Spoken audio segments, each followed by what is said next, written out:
trabajaba en el segundo piso.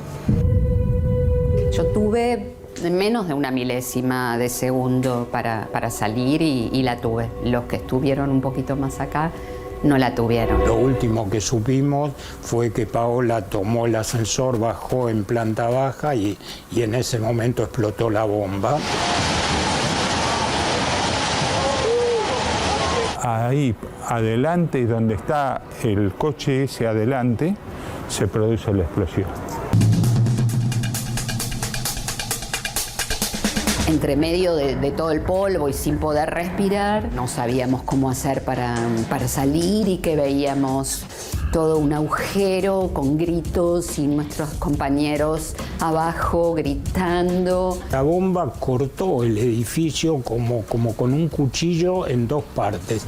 La parte de adelante se derrumbó totalmente y la parte de atrás no. Al lado mío estaba mi amiga que trabajaba ahí, Rachi. Éramos amigas porque nuestras hijas nacieron al mismo tiempo además, y con ella, sin poder respirar, nos abrazamos llorando. Que nuestras hijas iban a perder a sus madres. Estaba en el coche sentado, aturdido, no entendía nada, no se podía respirar muy bien. Mi coche saltó más o menos 3 edificios, no los rodó, no es que saltó grande, ¿no? Y caí en la esquina de Viamonte. Y estar acá significa la reconstrucción, significa ir para adelante, significa juntar los pedazos con los cuales continuar la vida de todos. Básicamente con los familiares es una deuda de un peso específico muy importante, pero me da la sensación que la deuda es con la sociedad argentina.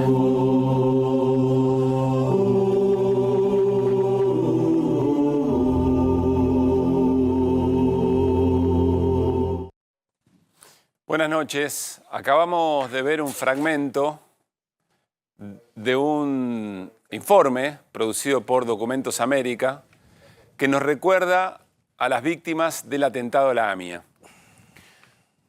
Un informe que, en medio de tanto uso y abuso del atentado, con fines que van más allá de la búsqueda de la justicia, nos invita a que no haya olvido.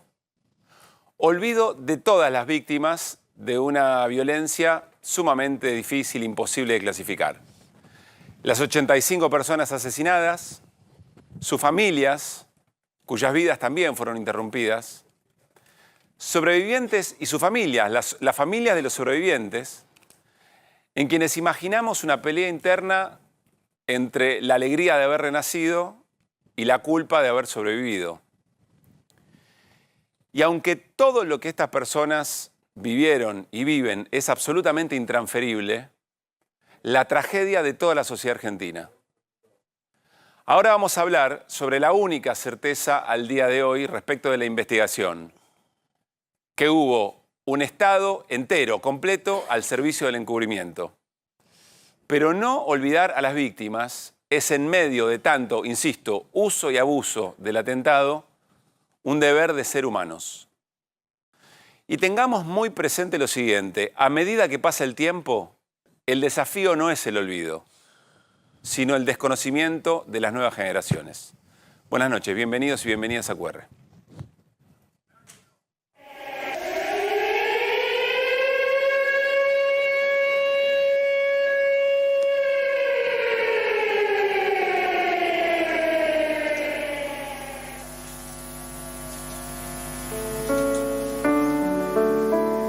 En Pasteur, al 600 funcionaba la AMIA. 7 pisos tenía y 100 años de vida. Era un lunes muy normal. La gente iba a trabajar. Una bomba explotaba a las 10 de la mañana. La gente corría. Los vidrios caían. Los chicos lloraban y las sirenas sonaban. Buenas noches, Martín Granowski, hola Fer Cerolini, Irina Hauser, Hernán Lecher. ¿Cómo están? Bueno, estamos para el arranque con Horacio Lutzky. Horacio es abogado, es periodista, es autor de Yossi, el espía arrepentido, y también es autor de un libro que les recomiendo sobre el encubrimiento, se llama Brindando sobre los escombros. ¿Cómo te va, Horacio? Buenas noches, ¿cómo estás? Gracias por estar acá. No, al contrario, un placer. Yo decía, la única certeza es el encubrimiento respecto ya de la investigación. ¿Estás de acuerdo? O reformulo la pregunta. Siempre los aniversarios son muy interesantes en qué nos dicen en el presente, es decir, qué está pasando en el presente, en estos tiempos respecto de un hecho o un evento, en este caso el atentado a la AMIA. ¿Qué es lo que hoy el atentado a la AMIA nos dice a 30 años? A 30 años nos dice que ya hay una certeza, que es que el Estado argentino, a través de sus máximas instancias, encubrió, desvió la investigación, denegó verdad y justicia a las víctimas, a sus familiares, no meramente por impericia, como tanto se ha sostenido, sino por una práctica deliberada, y esto ya ha sido dicho hace un mes atrás por la Corte Interamericana de Derechos Humanos, que emitió una durísima sentencia contra el Estado argentino. Dicho sea de paso, gracias a la lucha de un grupo de familiares de las víctimas, una asociación civil llamada Memoria Activa, que desde un primer momento comenzó a denunciar las visibles irregularidades, y gracias a eso ha obtenido una sentencia ejemplar que además compromete al Estado hacia futuro, porque señala básicamente que la sociedad no ha tenido verdad y justicia por este desvío intencionado, pero además por las prácticas de los servicios de inteligencia. Y yendo a tu pregunta, eso nos trae al presente, porque ahora se anuncia el retorno de la vieja CIDE, se anuncian proyectos de juicios en ausencia, y lo cierto es que se va a llevar una hipótesis, en definitiva, pero cuando se ha obturado, se ha podado todo lo que tiene que ver con la realización local del atentado, ¿no? A ver, nos vamos a ir metiendo en cada uno de estos temas y por supuesto abierto a la charla con todo el equipo. ¿Hay alguna posibilidad concreta de saber quién lo ideó, quién lo planificó, quién lo ejecutó aquí en lo local, cómo fue efectivamente el procedimiento del atentado? ¿Hay alguna esperanza de poder conocer en algún momento la verdad? Mira, 30 años después parece absurdo, improbable seguir pretendiendo que vamos a encontrar evidencias físicas, materiales, que cambien el panorama. Pero estando comprobado que hubo personajes fundamentalmente de nuestra realidad que orquestadamente desviaron la investigación, el paso siguiente es que digan por orden de quién y para qué. Porque si se probó que el jefe de la CIDE, Anzorregui, junto con el juez federal de la causa, Juan José Galeano, con dos de sus fiscales, Mühlen y Barbacha, con el jefe del Departamento de Protección del Orden Constitucional, o sea, la Policía Federal, que dicho sea de paso, vos mencionaste otro libro que lo escribimos junto con la colega Miriam Lewin, que quedó demostrado que los servicios secretos de la Policía Federal infiltraron un topo en la comunidad judía a lo largo de los años previos a los atentados, y que, bueno, esta persona suministró a sus jefes toda una cantidad de información. Yossi, sobre el que se hizo una serie de dos temporadas muy interesante, por otra parte. El jefe era el comisario Palacio, supongo que te está era uno de los jefes, Carlos Castañeda. Bueno, justamente en la tapa de este libro, que se llama Brindando sobre los escombros, que es del año 2012, se puede ver a dos altos directivos de la DAIA brindando justamente con el Fino Palacios, con el comisario Santos, en una de sus últimas apariciones ante la represión del 2001, y con otro comisario que fue uno de los jefes también de Yossi. Entonces, claro, ¿y por qué brindaban, Horacio? Brindaban por los supuestos aportes a la investigación del atentado, cuando Palacio fue procesado por el desvío de la causa, Castañeda está condenado por el desvío de la causa, y fue esto una semana antes de que los agentes policiales de las comisarías respectivas de la zona tuvieran que ir a declarar en el juicio oral. Una semana antes, la dirigencia de la comunidad les da una evidente muestra de apoyo moral, una condecoración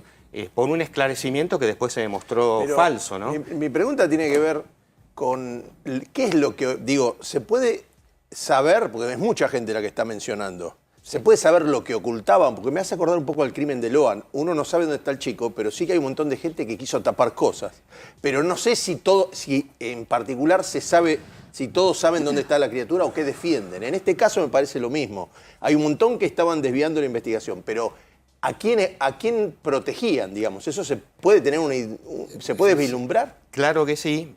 Convengamos, a ver, en una primera aproximación. Si vos tenés que la cabeza de los servicios de inteligencia, el poder judicial, donde intervinieron además otros altos funcionarios, el poder político de entonces, porque Menem estuvo imputado por haber ordenado el desvío de investigación.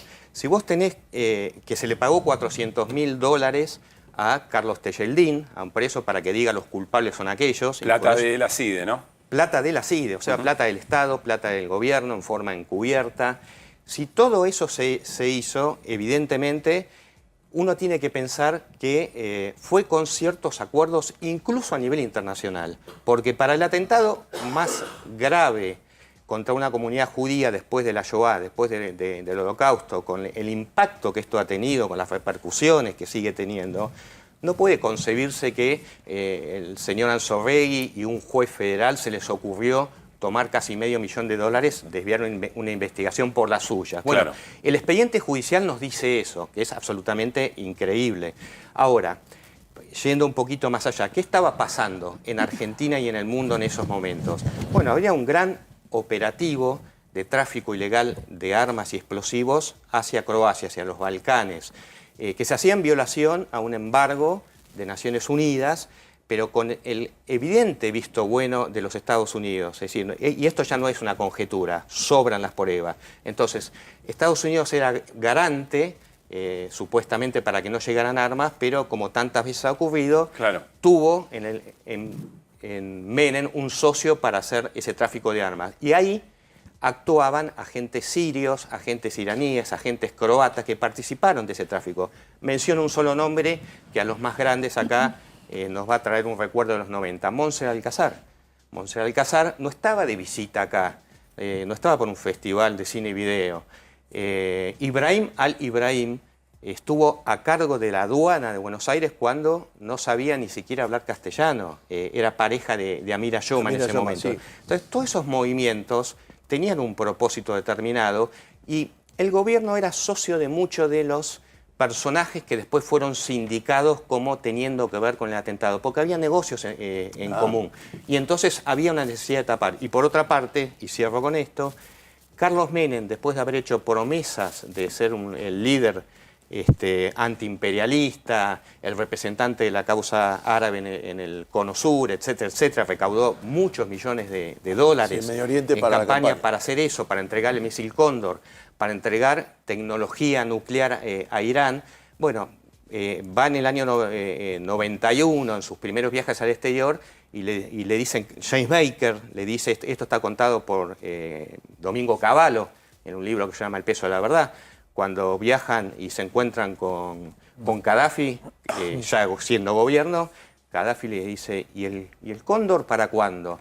Y al mismo tiempo, James Baker, del Departamento Secretario de Estado, cuando van a hablar con Cavallo y otros para buscar fondos, veníamos de una larga crisis, lo primero que hace, le tira la carpeta sobre la mesa y le dice, los Estados Unidos y nuestros socios estamos muy preocupados por esto, que es una amenaza estratégica, el misil Cóndor y demás. ¿Qué hace Menem? Vuelve y se convierte en el principal aliado de Estados Unidos. Esto está muy bien narrado, además, en la serie documental sobre la muerte de Carlitos Menem, que se estrenó hace muy poquito, este tramo en particular. A ver, vamos entre aquel momento. Yo cada vez que escuchamos estos nombres, me preocupa esto último que decíamos en la apertura del programa. No es solamente el riesgo del olvido de las víctimas, de la impunidad, también es contarle a las nuevas generaciones quiénes eran estos personajes, porque es la trama de la Argentina contemporánea, sigue siendo la Argentina contemporánea. Hoy Patricia Bullrich, la ministra de Seguridad, en el marco del acto por los 30 años del atentado, hizo una afirmación respecto a la responsabilidad de Irán en el atentado de esta manera. La que fue amenazada, golpeada, fue la Argentina, y está absolutamente probado que el atentado se organizó desde la Embajada de Irán en la Argentina, y eso es algo que implica un crimen de lesa humanidad. ¿Qué está probado, Horacio, en términos de la responsabilidad de Irán, completa, parcial o no, o nula? Yo personalmente creo que hay muchísimos indicios de responsabilidad de Irán, así que no es que impugno esa hipótesis. El problema es que, aparte de periodista, soy abogado y entonces esta es una respuesta jurídica la que hay. Y en la causa no hay prácticamente nada más que informes de inteligencia. El fallo de la Corte Interamericana fue muy crítico en este sentido, que debe haber transparencia. Hace muy poco tiempo, hace meses. Hace un mes. Sí. Donde dice no es que los estados no tengan que tener servicios de inteligencia, los tienen que tener, pero a la hora de volcar eso a los expedientes tienen que dar garantías de verdad, de poder confrontar esos elementos en términos probatorios de un debido proceso. Eso no está. ¿Y pero ¿y de dónde saca la ministra tanta certeza? Ha hecho una afirmación... Dice absolutamente. Vos decís hipótesis y Pablo te pregunta por qué está absolutamente probado. Porque por un lado hay una cuestión geopolítica en la cual se quiere meter la causa AMIA y hay maniobras también de prensa gigantescas. Una de ellas... Se sigue diciendo, hoy se dijo, todos los días se dice, de que la justicia federal, la Cámara de Casación, determinó en un fallo la responsabilidad de Irán en ambos atentados. Falso. Desafío a cualquiera que me traiga la parte resolutiva de un fallo de casación que haya dicho eso. No lo dice. No, lo que hicieron es una cita nada más. No, es la parte, es los considerandos de un fallo de juez, 3, ¿no? Claro. del fallo de Maíquez. Claro, ni siquiera es la parte resolutiva, es una consideración en un tema que no estaba sometido procesalmente a decisión. Y por otra parte, el atentado de la embajada es competencia originaria de la Corte. Jamás la Cámara de Casación podía establecer una responsabilidad. Quiero entender bien esto Corte. que está diciendo, Horacio. Vos decís que por un considerando, es decir, por una consideración que hizo en un fallo que tenía que ver con el encubrimiento, en realidad, ¿no? Todo ese trabajo. Sí. Vos decís que por una consideración de uno de los jueces de Cámara, que dijo que para él la responsabilidad era totalmente de Hezbollah, ¿no? Si no me equivoco. Sí, de Hezbollah respondiendo a Irán. Exactamente, Hezbollah. Todos estamos repitiendo que hay un fallo judicial que se indica esa responsabilidad. Sí. Es la fake news más importante de los últimos tiempos. Hubo una difusión de esa sentencia completamente deliberada, donde lo que se subrayaba era que la noticia era esa. Porque también hay una costumbre de que mucha gente no lee el fallo, que agarra y copia lo que dice un extracto que le mandan a los medios, y eso fue deliberado, porque lo que se quería transmitir era eso. Pero vos te ponías a leer el fallo, y el fallo, como bien dice Horacio, no decía eso. A ver, yo entiendo que vos no estás diciendo ni que Irán no haya tenido nada que ver, ni que Hezbollah no hubiera estado involucrado. Vos lo que decís es que ese fallo no dijo eso, y que en términos jurídicos no hay elementos probatorios suficientes para avalar una hipótesis que probablemente sea. Esto es lo que estás diciendo. Sí, hay dictámenes de fiscales, hay informe de inteligencia, eso, como en tantas otras causas. Y permitime algo que no es conocido, porque hoy veía a la salida del acto el jefe de gabinete, Guillermo Francos. Guillermo Francos, repetir con entusiasmo que se va por el juicio en ausencia como forma de resolver esto. Juicio en ausencia tiene que ver, bueno, no están presentes las personas que están señaladas en la causa como responsables para ser juzgadas, y entonces el juicio se lleva adelante de la misma manera sin la posibilidad de ejercer esa defensa, digamos. Claro. Eso sería juicio en ausencia. Sería un juicio en ausencia. Llevamos esta hipótesis, nadie va a contestar, se los va a condenar. Básicamente, es lo que se espera, y con esto se cierra la causa, siendo mal pensado, pero la verdad que las veces que fui mal pensado no me equivoqué. Sí, con la expectativa de cerrar la causa. Ahora, ¿qué decía el actual jefe de gabinete en el año 2000 en un proyecto de resolución presentado a la Cámara de Diputados? ¿En el año 2000? Sí. ¿Era diputado Francos? Sí, era diputado, y junto con otros dos diputados, Franco Caviglia y Arnoldo Lamisovsky, era del sector de Caballo, ¿no es cierto? Presentó el expediente 1656, donde, cito simplemente, es un extenso trabajo, excelente trabajo, yo no dudaría en firmar al pie, renglón más, renglón menos. Con todo lo que sabés, firmarías lo que dijo Guillermo Franco, actual jefe de gabinete, en el 2000 como diputado. Sí. ¿Qué dijo qué? Bueno, leo solo unos párrafos, pero recomiendo abarcarlo completo, ¿no? El Hezbollah y el atentado a la AMIA. Dice: Mucho se ha escrito sobre la posible participación del Hezbollah en los atentados a la AMIA y la Embajada de Israel. Sin embargo, creemos que la ligereza y superficialidad con que se ha abordado este tema se deben sobre todo a dos elementos sustanciales.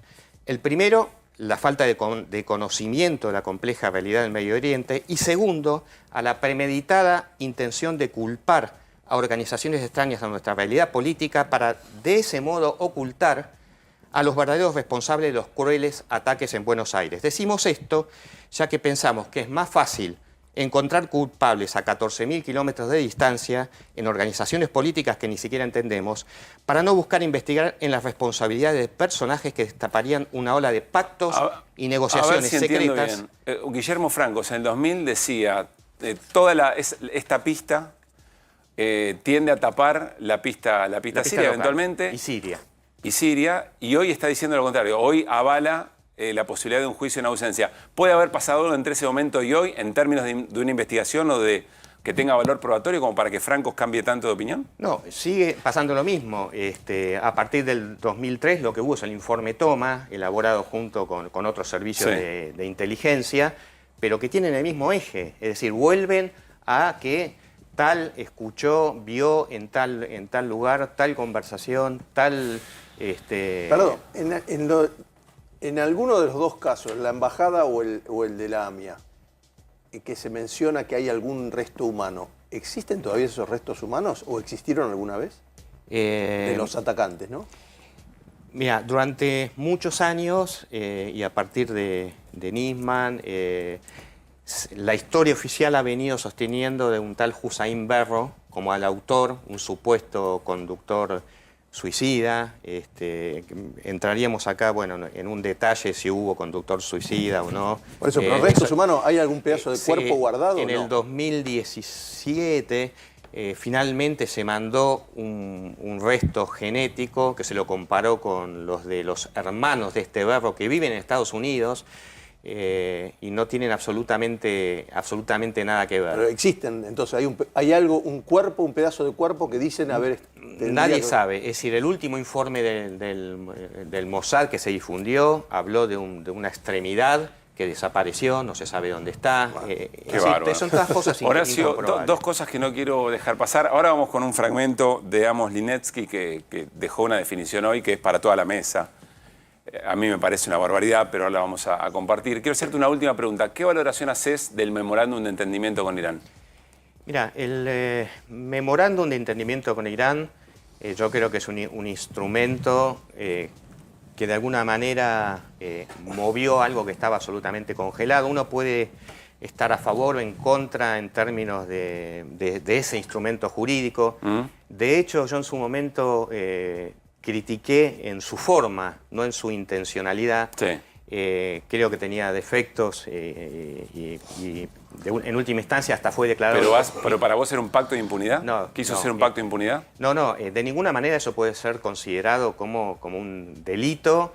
Por otra parte, fue aprobado por el Congreso. No entró en vigencia y tuvo el defecto de convertirse en un supuesto encubrimiento que tapó el verdadero encubrimiento, que fue el hecho durante las semanas previas, durante los meses previos, en donde la Corte dijo efectivamente que por todo lo que se operó en esos años, desde el Juzgado Federal con los servicios de inteligencia, no tenemos libertad de justicia. No vino a cambiar nada, fue un intento fallido, pero que se lo presenta como que hubiese tapado una causa que estaba pletórica de novedades. En todo caso, lo criticarías por su forma, bueno, y hay quien dice que en términos de oportunidad política fue un error muy, muy importante. Yo creo que fue un error y una torpeza, pero eso no es delito. Exactamente. Bien. El error y la torpeza no son delitos. El presidente de la AMIA, en el marco del acto por el 30 aniversario del atentado, dijo lo siguiente, lo compartimos. Las decenas de mujeres mutiladas y vejadas frente a las cámaras, para que las agrupaciones feministas extiendan su sororidad cuando se trata de mujeres judías.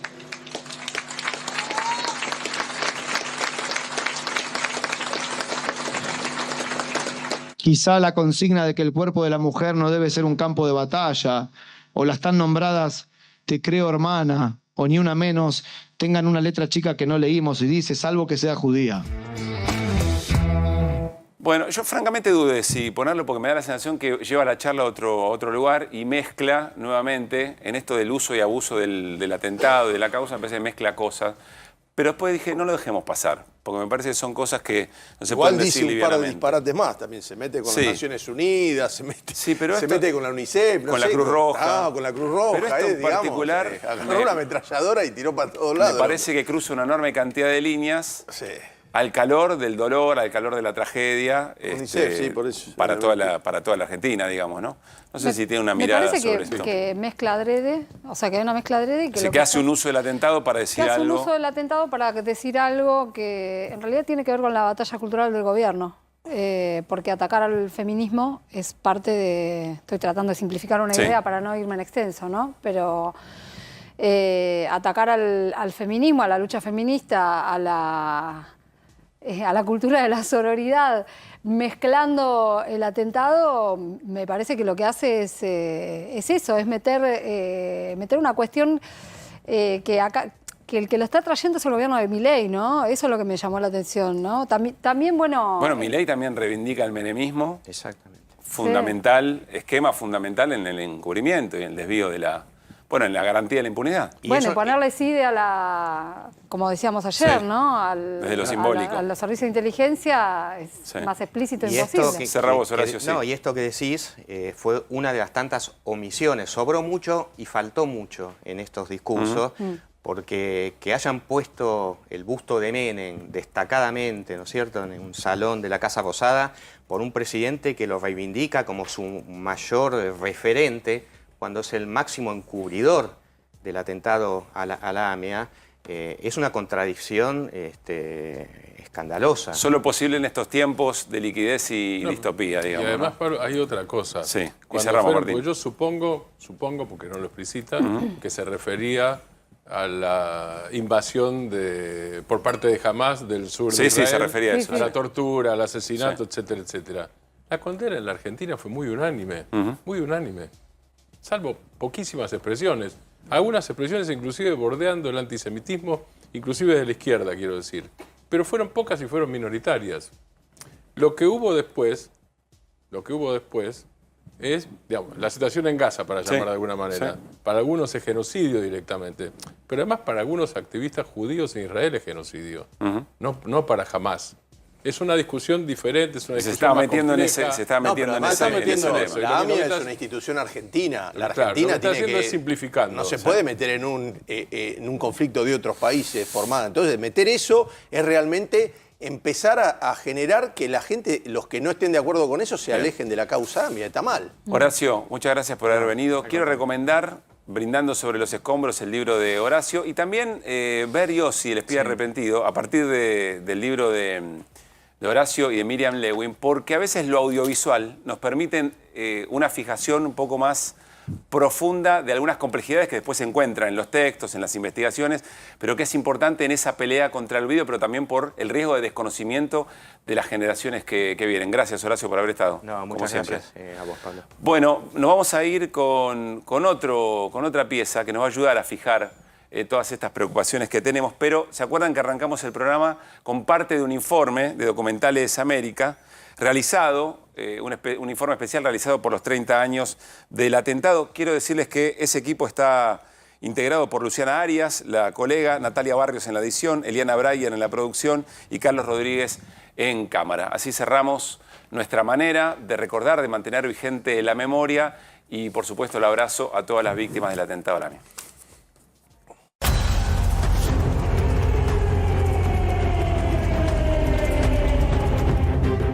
Edificio literalmente desaparecido.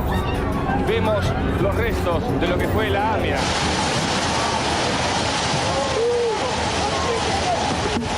Y este es el derrumbe de una de las paredes frontales.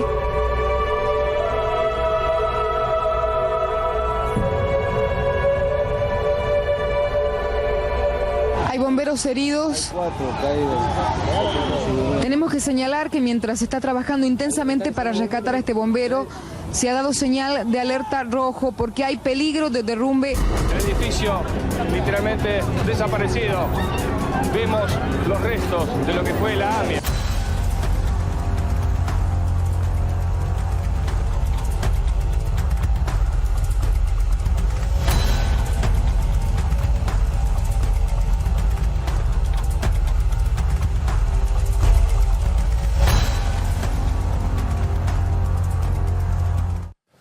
Bueno, muy bien, de la charla con Horacio Lutzky, de nuestro primer tramo del programa respecto a los 30 años del atentado a la AMIA, repasamos un poco la coyuntura del día y vamos con lo económico. Hernán Lecher nos trae 3 elementos económicos o de política económica de la jornada. Hernán, buenas noches. ¿Qué tal? Buenas noches, Pablo, ¿cómo estás? A ver, ¿qué había hoy? ¿Reunión de qué? ¿Te acordás? Salario mínimo. Salario Sí, mínimo. claro. Vamos a arrancar por el salario mínimo vital y móvil. Un dato importante con el salario mínimo. La última reunión se había hecho y se había actualizado el salario mínimo a mayo, pero estamos a julio. Claro. En el medio se comieron un mes. En el medio se comieron un mes. Quedó en el mismo valor. No me parece una cosa menor porque ha sido una estrategia recurrente en algunas gestiones para tratar de esmerilar el salario mínimo. En síntesis, ahí vamos al dato. ¿Nos recordás muy breve por qué es importante y qué incidencia tiene el salario mínimo en el resto de las negociaciones salariales? El salario mínimo tiene históricamente una importancia vinculada a tratar de que los salarios más bajos, de las categorías más bajas del trabajo registrado, comerle los talones. Sí. Esa es la razón histórica. En el tiempo fue cambiando un poco su lógica porque se le empezaron a atar cosas al salario mínimo vinculadas a, por ejemplo, el 82% móvil de los jubilados, el millón de jubilados que se jubiló no por moratoria, pero tiene la mínima, sino por aportes, está atado a eso y el 50% de los planes sociales, o el valor de los planes sociales es el 50% del salario mínimo. Ah, bueno, es muy importante para mucha gente. Con lo cual es una discusión fiscal. Claro. Principalmente fiscal. Se distorsionó. Diría el gobierno de gasto público. Sí. Más bien mirarlo como inversión. Te traje la evolución histórica. Sí, o Quería contar y responsabilidad. después te voy a contar al final de la cuestión. Pero arrancamos. Hoy no hay foto nuestra. Estamos No, tranquilos. tranquilos. El lío que armaste ayer, muy bien. Sí, ahí. Pero no. Bien, perdón. No la vamos a descartar igual, Sí. pero bueno, las tenemos guardadas. Enero del 18. Sí. Si en enero del 18 el salario mínimo eran 100 pesos, Sí. al final de la gestión de Macri tenías 82, ya habías perdido 18. Al final de la gestión de Alberto Fernández tenía 69, Opa. casi 70, Sí. sobre todo porque en la pandemia estuvo congelado y se te cayó. Fíjate que se nota mucho y después se estabilizó. ¿Esta bajada es pandemia? ¿Esta bajada de Esa bajada es pandemia. Sí. Es pandemia. Y finalmente esta caída. Uf. Que es la caída Milei, ¿no? Sí. Le puse los colores para que se viera. Y cómo evolucionó, fíjate, esta bracito final es junio que está congelado, ¿ves? Ya no sube, directamente baja en un nivel mucho más bajo. Fíjate que estás en menos de la mitad de lo que tenías en enero del 18. Claro, ¿Se entiende? sí. Menos de la mitad. Esto es en términos reales respecto de cómo aumentaron el resto de las cosas, ¿no? Una poda tremenda, fenomenal respecto de lo que significaba el salario mínimo. ¿Y qué te puse al final? Dice, bueno, no hubo acuerdo, ¿no? Básicamente se reunieron, no hubo acuerdo, los empresarios pedían una cosa, los sindicatos pedían otra cosa, no se pusieron de acuerdo. Básicamente lo que sucede en estos casos es que finalmente el Ministerio de Trabajo lauda y determina cómo va a ser la evolución. Yo lo que te traje, como Lauda todavía es el árbitro. determina... En este caso William Boo para los laburantes. Sí, por decreto básicamente. dice vamos a aumentar así. Y hace lo que se le da la gana. Sí. Como Hay quien todavía dice no- que hay una estrategia. Es decir, que los trabajadores piden lo que creen que tienen que pedir, los empresarios ofrecen algo irrisoriamente bajo, entonces por esa diferencia, bueno, no se van a poner de acuerdo y ahí interviene Sí. la Secretaría Como no de Empleo y sabemos dice, eso, bueno, perdimos, pibe, ¿no diría? Claro, Sí. te traje las dos opciones. Mirá lo que pedían los trabajadores, Sí. volver a casi foja cero. volvamos volvamos a un cachito atrás. Y mirá lo que ofrecían los Me empleadores. está jodiendo, es No. exactamente lo que estaba diciendo, no lo sabía. Fíjate esto. Eso piden los laburantes y volver más Sí. o menos cerca de esta base, y esto es lo que ofrecían los empresarios. Exacto. Nada, y encima la baja. Bueno, primer tema del día. Segundo tema del día. Me queda un cachito, Hoy perdón, salió- Woody, perdón, pero esto me parece muy gráfico para entender muchas cosas. Volvamos a la placa. Porque vos, si partís de 100, todo lo que tuviste después, Macri, incluso el gobierno de Alberto Fernández, vos decís, bueno, acá hay pérdida, acá hay malestar, acá hay, che, las cosas no están saliendo bien para nosotros y nosotras laburantes. Necesitamos un cambio porque venimos de mucha frustración. Claro, el cambio te llevó ahí. Claro. Y ahora estamos como en ese shock, Ahora, digamos, ¿no? Esto era imposible Pero todo ponerse de esto- acuerdo, ¿no? Bueno, por supuesto. Pero todo esto también te explica una decisión tomada en el 2023. Bueno, perdón, sí. Bueno, dale. tema 1, salario Sí. mínimo, ya te dije. Tema 2, salió hoy EMAE, nivel de actividad económica, el gobierno no lo festejó mucho, pero bueno, dejó intuir ahí que esta curvita leve hacia al alza Sí. era una recuperación, porque en términos interanuales te da más 1,3. como venimos sosteniendo y se ve con claridad, estamos en un nivel mucho más bajo que el que teníamos antes. Estamos en este nivel, mucho más bajo. Y con un asterisco, pasemos a la placa que sigue. Sí. Porque acabo de decir, bueno... Esto es actividad económica. Esto es actividad económica, incluye todo. Pero empieza ¿qué incluye Milei? esa puntita que sube? No, te iba a preguntar cuándo empezaba Milei, pero dale, la placa anterior. Olvídalo. Bueno, en la caída. Olvídalo, Básicamente exacto, es la tal cual, caída. Acá, ahí ¿no? está. Acá se ve la caída. Noviembre, diciembre, enero. Y acá se estabiliza en un nivel más bajo, lo que venimos diciendo. Bien. Más parecido a una L. Pero fíjate, la placa que sigue es muy ilustrativa. ¿Por qué te da lo que te da? Sí. Porque el agro duplicó su producción en el mes. Sacale el agro, te da menos 5,5 de caída. ¿Entendiste? Menos 5,5. Eso es No como hay cuando dicen en nada para Argentina festejar. se consumen, hay Claro. 100, cada uno se consumen 2 pollos por persona y Sí, resulta claro. que hay 20 tipos que se comen 10 pollos y los demás no comen pollo. Claro. Entonces sacan el promedio, agarran esto y sacan Claro, el Claro, promedio. eso en el promedio te ayuda a tener una imagen. Fíjate que la poco mayoría de las favorable. actividades cayeron y las que se recuperaron un poquitito. Electricidad, agua, que es un sector muy Sí. chiquitito. Explotación de minas y canteras, muy chiquitito. Todo lo demás le fue mal. Mirá el comercio mayorista y Construcción, minorista. Los Acá. tres más importantes están abajo. Construcción, ¿Por qué son industria los tres más manufacturera y importantes? comercio. Por la cantidad de trabajadores que tiene y Claro. por el nivel Ahí hay del peso que mucho tiene sobre el despido nivel de ahí. actividad. Con esos números hay mucho despido. El agro, Y dijo Fer algo importante. Sí. Con estos números de comercio mayorista, minorista y reparaciones, industria manufacturera y construcción, con estos números negativos hay mucho despido. Hay mucho despido y no te lo compensa el campo porque el campo se Claro. sabe que no. Hoy pega. está todo tecnificado, no te sube, no Bien. te suma. si hacemos una serie de puestos de trabajo, Sí. esos tres me quedan abajo también. Creo que en ese orden. Casi te confirmo que en ese orden. Son los que más despidos tuvieron. Construcción, industria manufacturera Bien. y comercio, y el agro genera muy poco. Y el tercer tema que Tema salió 3. Tema en el 3. día de hoy es algo que te mencioné ayer, pero te traje un calculito porque me aburro y Resultado agarro el fiscal. Excel y Sí. empiezo a hacer números. Ayer te dije, ¿te acordás el resultado fiscal? Y Sí. te dije, mirá, me Superávit, parece- otra vez. Superávit, pero le dije, mirá, hay que mirarlo, está medio rarito. Lo que nos ingresó en caja es más de lo que gastamos. Sí, superávit financiero de junio, 240.000 millones de pesos. Sí. Festejamos, descorchamos. Y bueno, Ahora, fuimos a sacarle algunos datos que en junio no pagaste y los pusimos al valor de mayo, al valor nominal de mayo, ni siquiera le pusimos inflación, no hicimos nada. Pusimos el valor de mayo. diferencia con mayo. Es decir, Claro. lo que no pagaste en mayo o lo que no pagaste en junio. En junio no pagaste, Sí. no le pagaste a Camesa. Camesa y en- es la cuenta de luz. Claro, es la cuenta de luz. ¿Qué no le pagaste? Perdón, que hay una advertencia respecto del verano y la producción de energía. Que Claro. por muy altas temperaturas que se esperan, Muy- están diciendo, che, guarda porque puede haber corte de luz. Sí, muy importante el dato. En mayo le habías pagado 800.000 millones y ahora no se los pagaste. Sí. ¿Bien? Fíjate, 240 y 802. Ya, Bueno, ya claro. estás en el horno. Pero además, los salarios de la universidad, algo que te conté ayer, se depositan el 30, te lo deposité el primero. Te lo pasé para ti a Julio. Claro, lo Para pasaste que no de- impacte en junio. lo pasaste Claro. de mes. Es Pero como- ya con los salarios de docentes y no docentes universitarios ya estás en déficit. Bueno, y te agrego otros planes sociales. Acá es más difícil detectar qué era. Ayer te dije el progresar. En realidad hay una partida de la tarjeta alimentar que está devengado y no pagado. Es más difícil detectar, pero hay alrededor de 211.000 millones de pesos que no se Sí. pagaron. Te da déficit de 1 billón de pesos.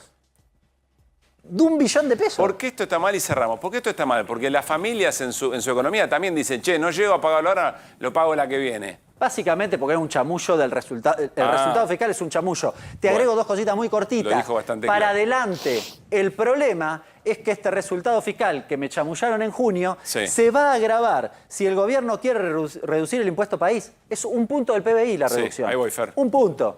Y además porque le pasan los intereses, sobre todo de las LEF y las LECAPES discutibles, de las LEF y las letras de financiamiento, estas La que últimas. le dieron a los bancos. Claro, que pasan del Banco Central al Tesoro, el Tesoro tiene que ahorrar más para pagar los intereses. Sí. Con lo cual, el escenario hacia adelante es este más eso. ¿Qué, Fer? Usted pregunta por qué importa esto. Sí. Por esta frase, Marina Dal Polletto, que no puede ser acusada de Sí. nada, ni De comunista. keynesiana, ni de Comunista nada. no es Marina Dal Polletto. comunista la puede acusar, La frase de Milei. ella es, sin el superávit, es decir, sin hacer este dibujo, Sí. la economía se estaría descarrilando. Es decir, que sin el Descarrilando, dibujo dijo Marina Dal Polletto. estaría todo estallado. ¿Por qué? Porque ahí vos tenés que pensar que, tomalo al dólar oficial, tenías 240 millones de dólares de superávit. Es Sí. chiquito, pero tenías. Claro. Y en verdad tenés 1.000 millones de dólares en contra. No sé si decirles gracias, francamente, pero bueno, nos mantuvieron informados y nos explicaron cómo funciona la cosa. Fueron los 3 temas económicos de la jornada, pero están las voces del día, también un clásico de QR. Dale.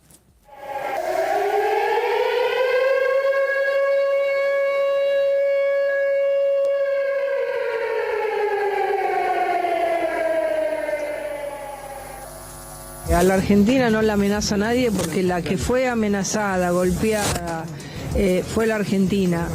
Y está absolutamente probado que el atentado se organizó desde la Embajada de Irán en la Argentina. El día de mi nacimiento estuvo marcado por el atentado a la AMIA y de alguna manera también forma parte de mi identidad. En estos 30 años vine a la mayoría de los actos. Las cosas las voy evaluando, van teniendo su desarrollo. Hablé distintas oportunidades a lo largo del día con él y con el jefe de gabinete Guillermo Franco, y el gobierno tomó esta decisión y punto. Ojalá este hombre sepa lo que está haciendo y se sepa rodear. 2 cosas que por ahora sospecho que no estaríamos en ese camino. Es cierto que la selección de Francia es íntegramente de color. Es íntegramente, si bien hay un enorme número de franceses que son de origen africano, ¿no? Es muy llamativo que un país que es occidental y blanco actualmente tenga una selección de fútbol que más bien sería un país africano. Para nosotros es un daño que se le hace no solamente a la Ciudad de Buenos Aires, sino a la credibilidad del sistema republicano en la Argentina. Por eso creemos firmemente que hay que cumplir con el fallo de la Corte, porque están perjudicando a los porteños, no a un gobierno. Yo desde que nací, mi papá trabajaba en la AMIA, que era un edificio de mármol negro, y cuando implosionó el edificio, que se fue para abajo, las 2 paredes se juntaron y lo protegieron. Salvaron. Le hicieron un techo. Bueno, hay que continuar una agenda parlamentaria más temáticas, eso también lo hemos comentado, sin determinar ningún título en particular, pero las leyes tienen que ser temáticas, más cortas, más precisas. Bueno, muy bien, allí estaba el resumen de las voces del día. Quiero decirles en un ratito, viene Carlos D'Alessandro, diputado nacional de la Libertad Avanza, representa a la provincia de San Luis para hablar varios temas, entre ellos las reformas electorales que se vienen, las reformas políticas que plantea el gobierno y, por supuesto, varias otras cosas de la gestión cotidiana, pero sobre todo el Congreso, que es con lo que vamos a arrancar, Martín, porque hubo una reunión importante. Hubo una reunión del jefe de gabinete, Guillermo Francos, y a la reunión fueron por los bloques dialoguistas o que colaboran con el gobierno, fueron Rodrigo de Loredo por el bloque radical de diputados, fue Miguel Pichetto por el bloque Hacemos Coalición Federal y fue Cristian Ritondo por el bloque El PRO. Sí. Lo escuchamos recién a Ritondo, lo veíamos.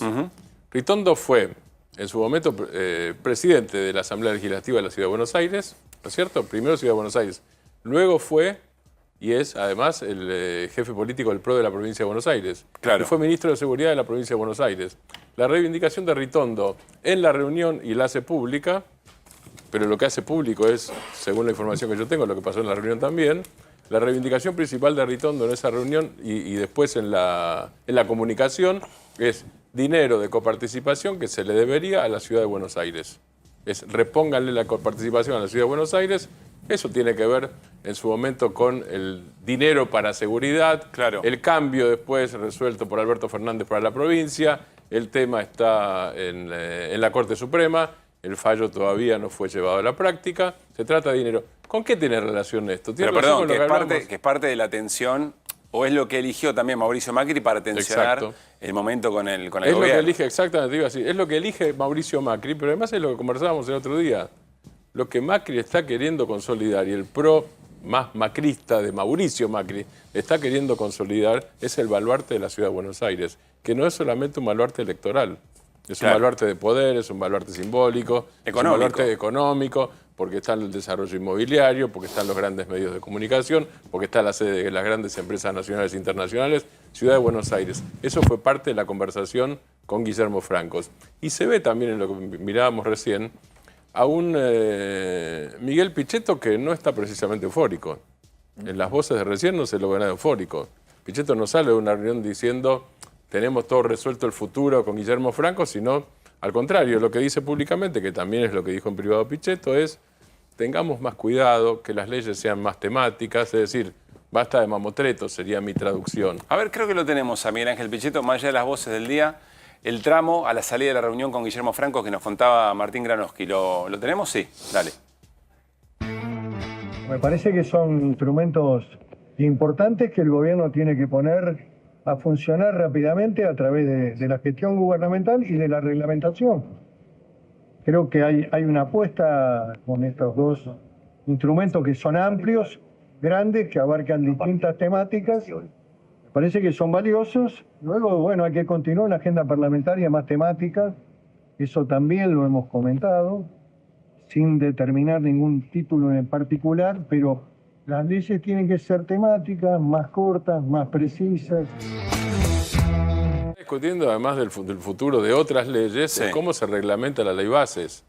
Esa fue parte de la discusión de hoy, e incluso el propio Rodrigo de Loredo, que es muy elogioso del gobierno y del ultraliberalismo de Milei, lo que dijo es, tenemos inquietud porque todavía no tenemos detalles, dijo él, dijo de Loredo, no tenemos detalles de cómo se está reglamentando. Bueno, parece haber en De Loredo y en Pichetto una característica común. Acompañan, no dudan en poner el voto eventualmente en las cosas más importantes para el gobierno. Gran mérito del gobierno lograr que efectivamente tener los votos, lo dijimos muchas veces. Es un mérito político muy importante del gobierno haber logrado efectivamente eso. Pero una vez que se garantiza que está dentro, hay reclamos. En este caso, más allá de las cuestiones de fondo, Pichetto dice, háganlo bien. Es como si estuviera diciendo, nosotros acompañamos, pero no nos hagan pasar el papelón de tener que firmar una ley que después tiene adentro 20 leyes. Además, claro, exactamente. Y además, con la ley bases, con el monstruo de la ley bases, si la letra chica de un decreto, ya no de una ley, la letra chica, es decir, la reglamentación de un decreto genera polémica, la reglamentación de una ley también, ahora la reglamentación de un monstruo implica miles y miles de letras chicas, no un solo detalle. Sí, entiendo. Bueno, el diablo está en los detalles, dicen, ahí está. Gracias, Martín. Irina Hauser, ¿con qué vamos?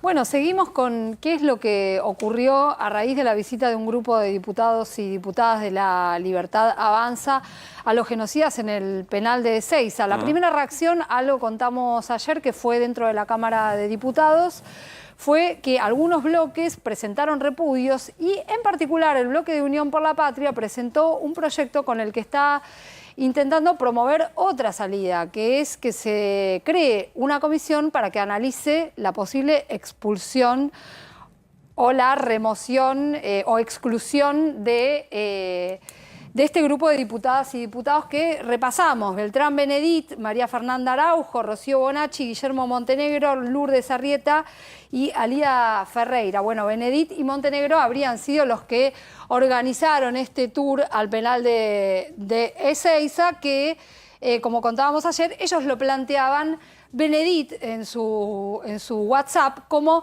una visita humanitaria, ¿no? Sí. Ahí tenemos el proyecto. A ver, acá la resolución dice concretamente formar o habilitar una comisión especial para evaluar la conducta de diputados y diputadas y que en 20 días esta comisión especial determine responsabilidades y proponga medidas que el caso demande. Es decir, bueno, analicemos bien qué es lo que pasó y que se analice también que si es que les corresponde alguna consecuencia. Sí, las consecuencias que pueden ocurrir son estas: la expulsión o la exclusión por lo que se llama inhabilidad moral. Hay antecedentes en la Cámara, no sería la primera vez. Inhabilidad moral. Sí, inhabilidad. ¿Y eso lleva al desafuero? Lleva directamente a que los excluyan del cuerpo, del recinto. ¿No? Requiere todo un proceso y además 2/3 de los votos. La creación de la comisión requiere la mitad más uno, ¿no? La posibilidad que se cree la comisión existe. Mira, lo que tenemos ahí para ver es el mensaje a través del cual se invitaba a esta visita a la cárcel. Mañana a las 13 horas salimos de la Cámara hacia el penal de Ezeiza a visitar a los presos. Será una visita humanitaria desde la política. Quienes quieran asistir, enviarme foto DNI para organizar ingreso con el director del Servicio Penitenciario Federal, Fernando Martínez. Excelente colaborador. Bueno, esta era la convocatoria que hacía Benedit, ¿no? ¿Convocatoria a quién? A los compañeros de la bloque. Libertad Avanza, a ver si quieren ir. Ahora vas a preguntar a Carlos de Alessandro si, bueno, primero qué piensa, porque no está en el grupo de los que hicieron la visita, y si recibieron también esta invitación. Quizá podemos aclarar algo de esto. Claro, por supuesto. Sí, hay que ver si todos la recibieron. Sí. En el caso, por ejemplo, de Rocío Bonacci, ella salió a decir: bueno, a mí me invitaron a la cárcel, pero yo no sabía que iba a haber represores. Bueno, Ahí hay ahí hay dos cosas. ¿Qué dijo Bonacci? Que a ella le invitaron a ir a una visita al penal, Sí. pero no sabía que los visitados eran genocidas. Bueno, ahí hay dos cosas, ¿no? Primero, ¿qué significa que te inviten al penal a una visita humanitaria y no preguntar? Claro. Vamos a pensar bien. Soy una persona que quiere pensar bien. Lo segundo es que dice, si hubiera sabido, queda más o menos implícito. Si hubiera sabido, no iba. No sabemos. Sí, Y bueno, perdón, la cuestión es lo que ayer se pasó acá, que pusimos, se veía un tuit, no sé, porque lo había escrito. Era un largo mensaje. Un largo mensaje donde desmentía, digamos, que los genocidas fueran genocidas. Entonces ya es como una apología del delito, porque vos estás diciendo, el genocida no es genocida. Entonces, si vos lo haces con un nazi, te mandarían, te echarían y todo el mundo te repudiarían. Y acá alguien que está condenado, una cosa que vos lo vayas a ver y diga, queremos que se conviertan, nos da pena y te la tenés que comer. Ahora, ir a decir que el tipo no hizo nada de lo que hizo cuando está juzgado y reconocido mundialmente que el juicio está bien hecho, bueno, me parece que es una apología del delito. Entiendo que eso es justamente lo que pretende la Comisión de Diputados, si se conforma, evaluar. Claro, exactamente. La Comisión de Diputados tiene que votarse por mayoría. Simple. Sí, estoy pensando. La Constitución, el radicalismo Unión por la Patria y los radicales llegan a la mitad más uno. Sí, superan. Hay que ver qué hace todo el radicalismo. Claro, porque los ponen en un aprieto a todos los radicales. Públicamente ayer No, mostramos... el radicalismo sí, el presidente del radicalismo es Martín Lustó. Sí. Pero bueno, lo que viene ocurriendo con el radicalismo dentro de la Cámara no necesariamente es lo que piensa Martín Lustó. Te puede agarrar y decir, votemos que se arme la comisión, después no votemos la expulsión, pero ya que se queden quietos estos tipos, porque tampoco les conviene estar aliados con gente que van a visitar a ti, viejo. ¿Cuántas veces hemos apelado al ADN del radicalismo? Pero van y vienen. Entonces capaz te sirve para un roto como para un descosido. Acá hay una cosa, en realidad el textito que acabamos de ver, es obvio que no es el primer texto. Porque si yo digo, vamos a comer a la parrilla de la esquina, arreglamos ahora, ¿no es cierto? Y después digo, che, vamos a la esquina. ¿A cuál esquina? Lo arreglamos antes. Vamos a ver a los presos. A ver, tenés de vuelta, es obvio que está arreglado. ¿A qué presos se va a ver? El mensaje de la invitación, donde piden los datos. Que no es el primer, mañana a las 13 salimos de la Cámara hacia el penal de 6 a visitar a los presos. Claro. Será una visita humanitaria. A todo el penal. ¿A los presos? Está bien. Vos por eso sirve lo que dice la mujer como excusa, diciendo yo no sabía que a presos íbamos a ver. Si le llegó solo este mensaje, sí. Pero es imposible. Es imposible. O sabe o pregunta quiénes son los presos. Claro. Bueno, no preguntó. Digo, si no quiere quedar pegada, puede. No es un primer mensaje, claramente. No, digo, para llevarlo a lo casero. Además, me resulta difícil de creer con la política que está teniendo respecto de las personas privadas de la libertad, en general, el oficialismo, que estén pensando en otros presos. Claro, ¿no? Que se conviertan en batallón militar. Exactamente. Presos, lo van a hacer. Presos van a ir a defender comunes, presos. digamos, ¿no? No sé si se acuerdan en el debate de los vicepresidentes, de los candidatos a vicepresidentes. Sí. Agustín Rossi le dice a Victoria Villarroel, candidata a vicepresidenta, que... Para mí una muy buena performance de Victoria Villarroel en ese debate. Bien, pero se habla de un señor ahí, de un nombre. Creo que lo tenemos eso. Lo compartimos. Yo creo que vos, en el fondo, reivindicás la dictadura. Nunca te escuché una crítica a la dictadura, nunca te escuché criticar la tortura, nunca te escuché criticar el robo de bebés. ¿Sabés a quién me hacía acordar? A Astiz. ¿Viste que Astiz se infiltró en las organizaciones de las madres? Vos sos una infiltrada de la democracia. Astiz, nombre que reaparece porque es uno de los destinatarios de la visita de estos días. Y además hay que recordar, porque por ahí alguna gente no recuerda, y no lo digo maliciosamente, digo porque pasa el tiempo. Astiz está condenado a perpetua varias veces, no estamos hablando de cualquier persona. Y en general de los represores visitados son de los represores con las penas más duras. La mayoría de los visitados están condenados a perpetua o a penas mayores a 20 años. Hay algo que decía Fer antes que es importante, que es lo que tiene que ver con la apología del crimen, con la apología del delito. La Comisión Provincial por la Memoria hoy hizo una denuncia penal en Comodoro Pi, tarde, por eso se va a sortear mañana, contra Benedit, justamente por apología del delito, relacionada con el contenido de este mensaje que leímos ayer, donde bueno, que se termina haciendo público y que además el propio Benedict reconoció ese mensaje ante algunos Claro, está asumido medios. ya ese mensaje. Ya está asumido el mensaje, Sí. ¿no? Además Donde él niega la existencia de Sí, lo que decía delitos, Fer. que es mucho más, como decíamos ayer, es bastante más que el negacionismo, Bien. ¿no? No, Es pero además está reivindicar el entrando, terrorismo de Villarroel Estado. sacó hoy, había sacado este comunicado con el tema de la selección, defendiendo al muchacho de San Martín, que dijo el disparate con lo de Francia, bueno, y ya salió a atacar a Francia con el tema del colonialismo y toda la historieta, y ayer van a visitar a Astiz, que es el responsable de las muertes de las monjas. Digo, no creo que le caiga muy simpático a los franceses. Bueno, atención con esto que dice Fer, porque Karina Milei, el gobierno, digamos, el gobierno pidió disculpas a través de la embajada a Francia respecto a los dichos de la propia vicepresidenta, tildando a Francia de país colonizador. Sí. Pensando seguramente en el viaje que tiene que hacer Javier Milei, próximamente una reunión bilateral, ahora sí, con Macron y en el marco de Se llama un los Juegos concepto Olímpicos. de colonia que yo creo que es cierto. La primera vez que Está bien, Villarroel pero dice una verdad, otra discusión. pero que realmente ellos no utilizan nunca. Otra discusión. Así que ahora lo pone para bueno, jorobar a los franceses. Fer, ¿no? me tengo que ir a la Sí. tanda. Ya viene Carlos de Alessandro, diputado nacional de La Libertad Avanza. Vamos a conversar de todos estos temas y más. ¿Qué pasó con el dólar hoy? El dólar sigue, digamos, el blue se quedó quieto. Subió a 1.460 y se quedó quieto. Subió un poquito el dólar MEP y subió un poquito el contado con liquidación. Sigue la brecha esa que hablamos de un 8,5% entre el dólar blue y el MEP. Es decir, que es tentación de la gente de salir a comprar un poco de MEP y después venderlo en la cueva, porque aún vendiéndolo abajo te da como el 8,5%.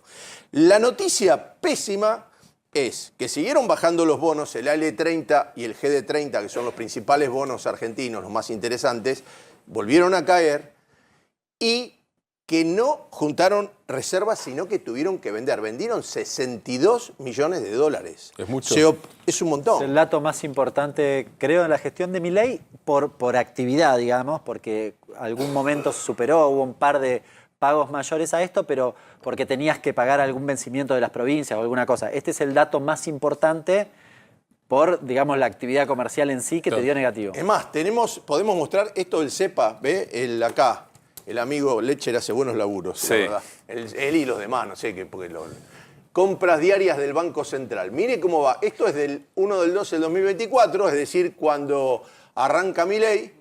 Mire cómo va cayendo. ¿A qué le presto atención? Al final, las barras que van para abajo. se van achicando. Lo que las barras altas son todas las compras que le hicieron. Porque acá hablan de una cuestión estacional. Y vos te das cuenta que lo estacional de las compras, justamente lo que logró Milei, es que en la época que no se vende la cosecha, se vendió. En el verano, mira, todo lo que está para arriba quiere decir que son grandes compras del Banco Central, dólares con los que se queda. ¿Ve el final, la derechita? Sí. Todo eso chiquitito, termina mayo y empieza a caer. Y junio es ese mes donde se ve que vendieron. ¿Ven las ventas? Sí. Y ahora, el día de hoy, mirá el palito para abajo, quiere decir que vendieron bastante. Mirá en el mapa. Y este es el dato... es el dato de que a este nivel de venta y encima operado, como veníamos hablando con él, 260. Se opera muy poco. Es decir, que tampoco le pueden dar mucha plata a los importadores con el compromiso que tienen, porque a esta altura tendrían que ya darle el 100% de lo que pidan. Bien. Y para mí no se lo están dando. Gracias, Fer. Muy bien, seguimos en QR hasta las 11 de la noche por A24 y le damos la bienvenida, tal como les dijimos, a Carlos de Alessandro, diputado nacional de La Libertad Avanza, en representación de la provincia de San Luis. Carlos, buenas noches. Gracias por la invitación. Gracias por estar. A ver, quiero preguntarte algo que recién en el bloque anterior estuvimos charlando con mucha intensidad y tiene que ver con la visita que hicieron algunos colegas tuyos de La Libertad Avanza a represores en Ezeiza. ¿Sabías de esto? ¿Te había llegado esa invitación? ¿Qué mirada tenés sobre el tema? Mira, La Libertad Avanza tiene dos bloques, dos grupos de WhatsApp.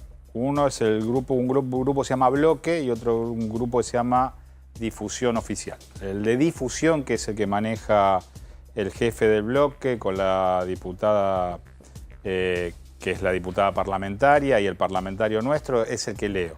Los otros, lamentablemente, es tanta ¿Lo tenés archivado?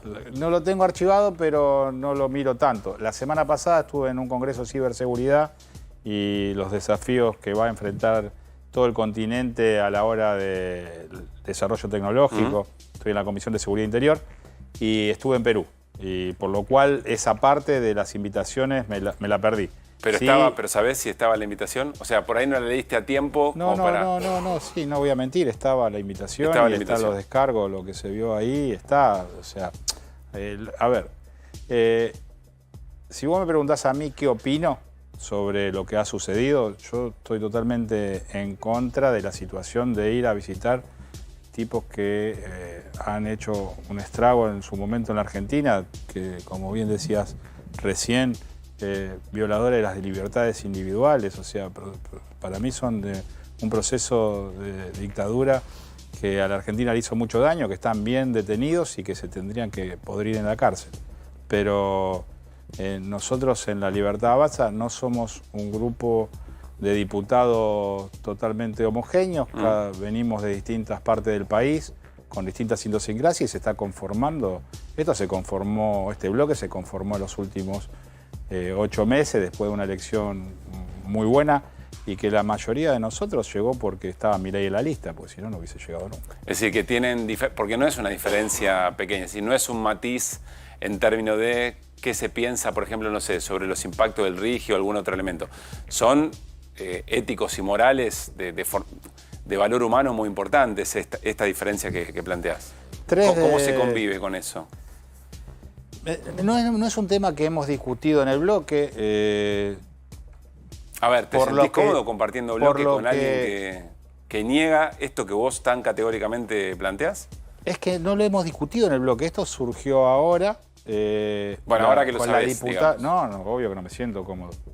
Por ejemplo, la diputada María Fernanda Araujo, ella perdió un hermano en una de las guerras de Malvinas. Yo la he acompañado cuando hizo el 2 de abril con Oscar Sago. Fuimos los únicos 2 diputados que fuimos a la misa que se hizo en la catedral el 2 de abril. Pero bueno, es otro tipo de situación. Eso sí lo respetamos. Ahora, de ninguna manera voy a respetar que se vaya a visitar a genocidas que le han hecho tanto daño a nuestro país. ¿Y hubo reproche interno o hubo...? Obvio que hay reproches internos, como tiene que suceder, como también el descargo de la diputada Bonacci, que es una diputada que le habían dicho, y lo dijo ella públicamente, o sea, no estoy diciendo nada que no se habló, que le habían dicho que iban a ver la situación en que estaban los penales en Ezeiza, y después surgió este tema de arriba incluso del vehículo, que le dijeron que iban a ver estos represores. O sea, Bonacci creía que estaban yendo a ver en qué condiciones estaban los presos en general. Sí, incluso me lo expresó, porque la llamé por teléfono a ver qué había sucedido, porque tengo excelente relación con Bonacci y sé la integridad de ella y de su familia. Ahora, pareciera que pareciera porque 99% lo que me informaron es que se habría utilizado una combi de la Cámara de Diputados incluso para trasladarlos, ¿no? Como que fue algo que no sé qué información tenés sobre esto, pero que se utilizó la infraestructura y los servicios de la Cámara para realizar eso. Y seguramente, porque los que fueron eran diputados nacionales, nosotros como diputados nacionales no informamos dónde usamos. Yo fui hace poco a la planta de Toyota en Zárate con la diputada nacional Emilia Orozco para ver el funcionamiento de la planta y también solicité en ese momento un vehículo de mayor porte porque teníamos que ir hasta Zárate en una visita oficial de la Cámara y hay creo que una sola tráfico en la Cámara de Diputados, una Renault blanca y calculo que lo han pedido. O sea, yo he escuchado también que Martín Menem sabía y lo que entiendo es que no creo que Martín Menem sepa de esto porque también conozco la integridad de Martín Menem y los dos estamos totalmente de acuerdo. Martín Menem piensa y valora como vos a los represores también. Totalmente. Ahora, ¿pensás en lo personal que habría que tomar alguna medida frente a esto que ocurrió? En lo personal, yo creo que es un infortunio de haber ido a visitar a los represores. No lo he escuchado a los diputados de La Libertad Avanza defender a los represores, sino que creo que eso lo tendría que decidir el cuerpo de la Cámara. Entiendo que desde Unión por la Patria están impulsando la creación de una nueva comisión para de alguna manera tener este tipo de contralor sobre los diputados y sobre el daño que le pueden hacer a un poder como el Poder Legislativo, por lo cual, si la Cámara lo... Primero, que si Unión por la Patria propone eso, yo lo voy a apoyar, porque creo que cabe para nosotros y cabe para ellos también. ¿Vos vas a apoyar la conformación de la comisión? Seguramente. ¿Se ¿Por qué no necesitan, apoyarla? dijiste, Iri, 2/3? No, la No, mitad se necesita más uno para la conformación de la O sea, comisión. ¿te acompañarías a...? Sí, a sí, Unión por la porque le cabe a la Libertad Avanza, le cabe a Unión por la Patria, al PRO, a los radicales. O sea, no hay ninguno está exento de tener un... Anteriormente, ¿vos tuviste militancia en algún otro partido? ¿Tenés formación en otro partido? Yo tengo militancia universitaria dentro del peronismo, en la Liga Federal Universitaria en La Matanza. Después me alejé de la política. Después volví porque me citaron un intendente de un pueblo muy chico, se llama Juan Acoslay, menos de 30.000 habitantes, por mi experiencia en el área de turismo.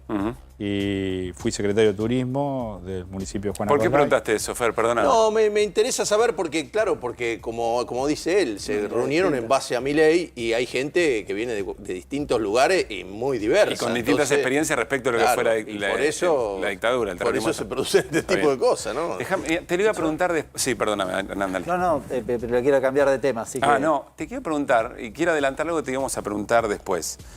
Yo personalmente valoro mucho la honestidad intelectual a la hora de plantear cosas. Podemos pensar distintas cosas respecto de cuál es la mejor salida, la mejor política económica para un país,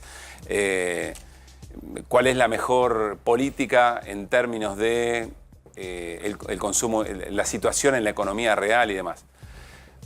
Pero podemos tener miradas compatibles en términos de valores humanos. ¿No te preocupa que, como le pasó a Garro, para mí, por mucho menos de lo que estás planteando vos, en las redes sociales, esa compañía digital que tiene La Libertad Avanza te señale y te diga algo, porque estás haciendo una marcación muy, muy fuerte en términos... ¿No te preocupa eso? A mí en lo personal Sí. no. No, porque ya he tenido varias agarradas con los tuiteros de La Libertad Avanza. ¿El gordo Dan? O sea, no, la verdad que no me preocupa. Ya tuviste combates en ese... Sí, porque claro, a veces uno no apoya al 100% de lo Bueno, que se pero el hace o lo que diputado se tiene dice. no es lo mismo, no te pueden echar.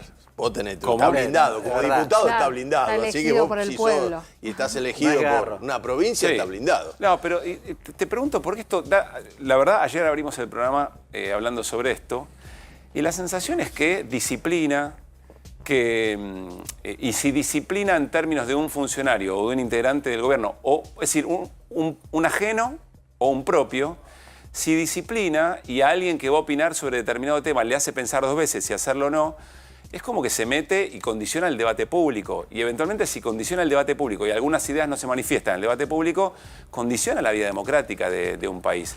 A mí me parece muy grave que esto funcione de esta manera. No es solamente propio de La Libertad Avanza. Te quiero preguntar a vos, ¿qué opinas? Mira, el manejo del Ejecutivo es un manejo. Lo que tenemos en el Legislativo es otra cosa totalmente distinta. O sea, yo no le pedí permiso a nadie para venir a este programa de televisión, ni le pido permiso a nadie para ir a C5N, ni a Crónica. Porque creo que, como dijiste bien, nosotros somos diputados nacionales elegidos por el pueblo y para, de alguna manera, intentar representar y bien representar a cada uno de los ciudadanos de nuestras provincias. Lo que sucede en el Ejecutivo con cada ministerio en particular y con una directriz muy fuerte de Javier Milei, que se vio desde el primer momento cuando fue lo del ministro Ferraro, no sé si se acuerdan, a poco tiempo de asumir, que era un ministro de Infraestructura. Sí. Creo que es una constante que se va a dar en este gobierno. O sea, es un gobierno que está muy articulado, con un lineamiento muy sólido con respecto a lo que Javier Milei quiere dentro del Ejecutivo. Y a partir de ahí también es una situación por la cual también el Ejecutivo ha cambiado esta gran cantidad de funcionarios en los últimos 6 meses. Sí, al titular Carlos, ¿cómo se llama? El Fondo de Garantía del ANSES también, el que venía de Córdoba no llegó ni a sentarse. Carlos, antes de arrancar esta entrevista, dijiste algunas cosas que me parecieron muy interesantes respecto a una mirada muy productivista, que no se plasma, por ejemplo, en el RIGI, en el régimen de grandes inversiones. Yo entiendo que vos acompañaste ese régimen. Sí. ¿Cómo es esa contradicción? Porque vos tenés una mirada de primero que plantees su mirada, algo que conversamos Claro. Fuera del aire, a ver, digamos, ¿no? Yo creo que el régimen de grandes inversiones es necesario, primero por las reglas de juego claro que le estamos poniendo a las empresas extranjeras que quieren venir a invertir. Entendemos que es muy complejo un país como la Argentina, donde nosotros tenemos un cepo, que muy pocos países del mundo lo tienen, un cepo que es muy fácil, fue muy fácil ingresar, pero es muy difícil salir con el tiempo, donde nosotros heredamos una economía intoxicada y hoy estamos intentando a la manera y a la visión de Javier Milei, y esto lo dije cuando empezó el gobierno, cuando me criticaban al ministro Caputo, lo dije, una cosa era el ministro Caputo con un director técnico y otra cosa es con este director técnico. Por lo cual va a jugar de otra manera, aparte Milei es una persona que entiende de economía y que tiene la posibilidad de alguna manera, entablar una conversación con Caputo. Eso tiene un riesgo, ¿no? Que si algo sale mal, el fusible. Ahora, volviendo al tema del RIGI. El RIGI da una posibilidad a las empresas extranjeras a que vengan a invertir. Nosotros apoyamos esa posibilidad. Lo que hablamos antes de comenzar el programa es que la historia nos enseña que si de alguna manera nosotros queremos desarrollarnos como país, tenemos que trabajar la parte productiva de nuestro país. Las grandes potencias se desarrollaron sentándose sobre la capitalización de su energía, sea Inglaterra en la primera revolución industrial con el carbón, o Estados Unidos a través del descubrimiento del petróleo y el desarrollo de la energía que le dio ese crecimiento. Bueno, nosotros también tenemos la posibilidad de incentivar a esas empresas que aparte de venir a extraer litio, se produzcan acá las baterías. Ahora, o el caso de los autos. A mí me encanta lo que decís, pero el RIGI es exactamente lo contrario. Es un incentivo a que te lleves el carbonato de litio y no hagas nada. De hecho, si en el caso del litio, si se pretendía escalar en la cadena, lo que tenías que haber hecho era una ley de cuota, algún mecanismo Lo para importante en primer tramo es que vengan esas inversiones a la Argentina. Una vez que las inversiones estén asentadas, se pueden empezar a entablar otro tipo de conversaciones, como lo hemos hecho con distintos actores de distintos países que están invirtiendo hoy en la Argentina y que están interesados en empezar a producir en Argentina, porque es mucho más viable producir en Argentina que llevarse Vos decís eso. que vengan y después les pedimos que vengan procesen, porque se van a llevar el carbonato, Carlos, te lo digo con honestidad. No hay ningún requisito. Se están llevando y el RIGI... Ya se lo estaban llevando.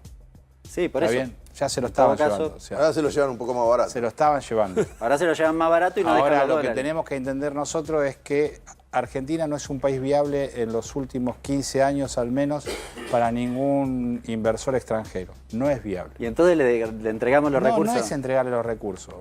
Porque esta cultura, la que dicen cultura extractivista de los recursos naturales, nosotros no estamos impulsando eso. Nosotros estamos impulsando reglas claras para que las empresas puedan venir a invertir. Porque no está solamente sobre el tema de la minería.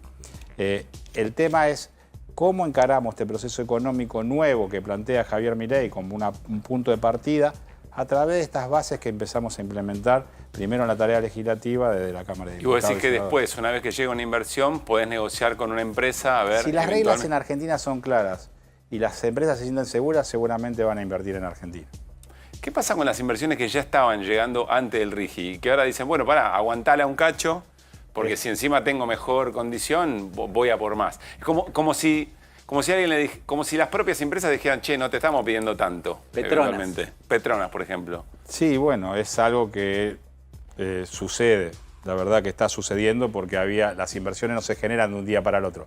Están pensadas, por lo menos en este tipo de inversiones, con más de 24 meses de anticipación. Lo que pasa es que las reglas de juego las estamos poniendo nosotros ahora porque empezamos a gobernar el 10 de diciembre. Carlos, te quiero preguntar por el Congreso que viene. Recién Martín decía, bueno, el gobierno avanza con una serie de reformas electorales. Te quiero compartir algo que ayer hablamos con Agos Carreño, diputado de Hacemos Coalición Federal. Cordobés. Cordobés, bastante enojado en términos de los códigos que se manejaron en el repartir de las comisiones, pero estoy pensando a ver cómo van a ser las discusiones a partir de ahora, más lo que decía Pichetto hace un rato. Esto dijo anoche aquí en QR. Había un acuerdo para que sea Emilio Monzó el titular de la Bicameral de Inteligencia y eso no lo está respetando el gobierno. Bueno, el gobierno nos ha manifestado que no puede cumplir con ello. Tuvimos algunas discrepancias en antecedentes y la forma de implementarlo, pero bueno, el diálogo continuó y no hemos logrado que el gobierno acceda, que Emilio Monzó, nuestro bloque, tenga un miembro en esa importante bicameral, que además creemos que Emilio Monzó jerarquizaría lo que es el funcionamiento, sobre todo ahora que hay una nueva CIDE, una nueva modificación, digamos, de todo el esquema de inteligencia. Claro. Necesitamos que eso sea absolutamente transparente. Bueno, Carlos, ¿qué pasó ahí y eventualmente si esto está condicionando la segunda fase o el segundo tiempo de Javier Milei en el Congreso? Primero se armaron todas las comisiones de diputados y después se empezó a conformar ahora las bicamerales. La primera bicameral que se había conformado en su momento fue la de DNU, donde tiene representación el bloque de Hacemos Coalición. Hacemos Coalición es un bloque de 31 diputados que se conformaron, incluso se unieron para estar en más bicamerales. Eso no significa que puedan estar en todas las bicamerales, porque como es sistema ADON, a algunas les corresponde y a algunas no les corresponde. Con el tema de la bicameral de inteligencia tenemos que entender que nosotros en senadores no tenemos representante en la bicameral de inteligencia, por lo cual era importante para la Libertad Avanza tener al menos 2 representantes en esta bicameral. Por lo cual entiendo que no conozco del acuerdo que puede llegar a tener el bloque de Pichetto con el presidente de la Cámara de Diputados, pero entiendo que le va a corresponder la cantidad de bicamerales. Ahora no sé qué bicamerales le corresponderá. Si le correspondían 7, creo que le van a estar esas 7 bicamerales. El tema es que la discusión está por esto que se empezaron a conformar las bicamerales y justo le tocó conformar a la bicameral de control de inteligencia. Dice Miguel Ángel Pichetto, bueno, pero ahora que sean leyes más claras, más concretas, más concisas, hoy en la reunión con Francos, ¿crees que tiene razón Pichetto que tiene que ser una ley con objetivos más concretos y no una ley general que abajo tenga, no sé, un paquete de 10, 20 leyes juntas? A ver, la ley base y punto de partida cuando llegó en diciembre eran 664 artículos. Era una ley mucho más abarcativa que la que terminó saliendo con 237 artículos y aprobada por diputados y Senado. Entendemos que este gobierno tiene verdadera vocación de cambio y tenemos poco tiempo. Creo que la primera etapa de la ley base fue una ardua, o sea, no es que tardamos 6 meses porque fuimos ineficientes, al contrario, fuimos demasiado eficientes porque era una ley para tratarla durante mucho más tiempo. Ahora sí se vienen leyes con alto tono de discusión, como tiene que ver la ley la nueva ley de la reforma electoral, como tiene que ver la baja de imputabilidad en los menores, como tiene que ver leyes de seguridad que está enviando el Ministerio de Seguridad que maneja la doctora Patricia Bullrich. Sí, van a ser leyes más específicas, más concretas, y bueno, van a ser discusiones muy... ¿Estás de acuerdo con bajar a 13 años? A ver, Argentina tiene la edad de imputabilidad, una de las edades de imputabilidad más alta de Latinoamérica. Los 3 países vecinos que tenemos están en una ley de imputabilidad mucho más baja. Para mí la edad de imputabilidad por una cuestión... En todo el país el común denominador es 16. Perdón, en el mundo, si vos contás la cantidad de países. Sí, puede ser. Yo estoy hablando de de nuestra región. Sí. Yo creo que la edad de imputabilidad tendría que estar en 14 años. Pero hay una realidad también. Esto no se modifica sin volver a un sistema educativo viable y sin que la verdadera respaldo sea la familia y el trabajo siga dignificando a los argentinos. Mientras nosotros sigamos sumando argentinos a la pobreza y los sistemas de seguridad sean tan endebles, siempre vamos a estar en problemas, por más que sea 14, 16 o 18. Yo te preguntaba esto por el caso del homicidio más serio, del delito más serio, que obviamente es el homicidio. Los menores de 16 que mataron, en el 2023 fueron 8. ¿Tú estás de acuerdo en cambiar un régimen por 8 casos? No, porque no solamente se trata sobre los asesinatos, se trata sobre otro tipo de delitos menores, incluso lo que tiene que ver con utilizar a los menores como soldaditos para el tema de como se utiliza en el narcotráfico. Según todos los informes que tenemos en seguridad, nos alienta a bajarla para intentar poner un freno, al menos en la utilización de menores para hechos delictivos, sobre todo el crimen organizado. Carlos, gracias por haber venido. No, gracias a usted por el paso. Bien, nos vamos a la tanda y ya venimos. Está Daniel Steingart para charlar con nosotros, un hombre que conoce mucho el desarrollo de la producción y la industria.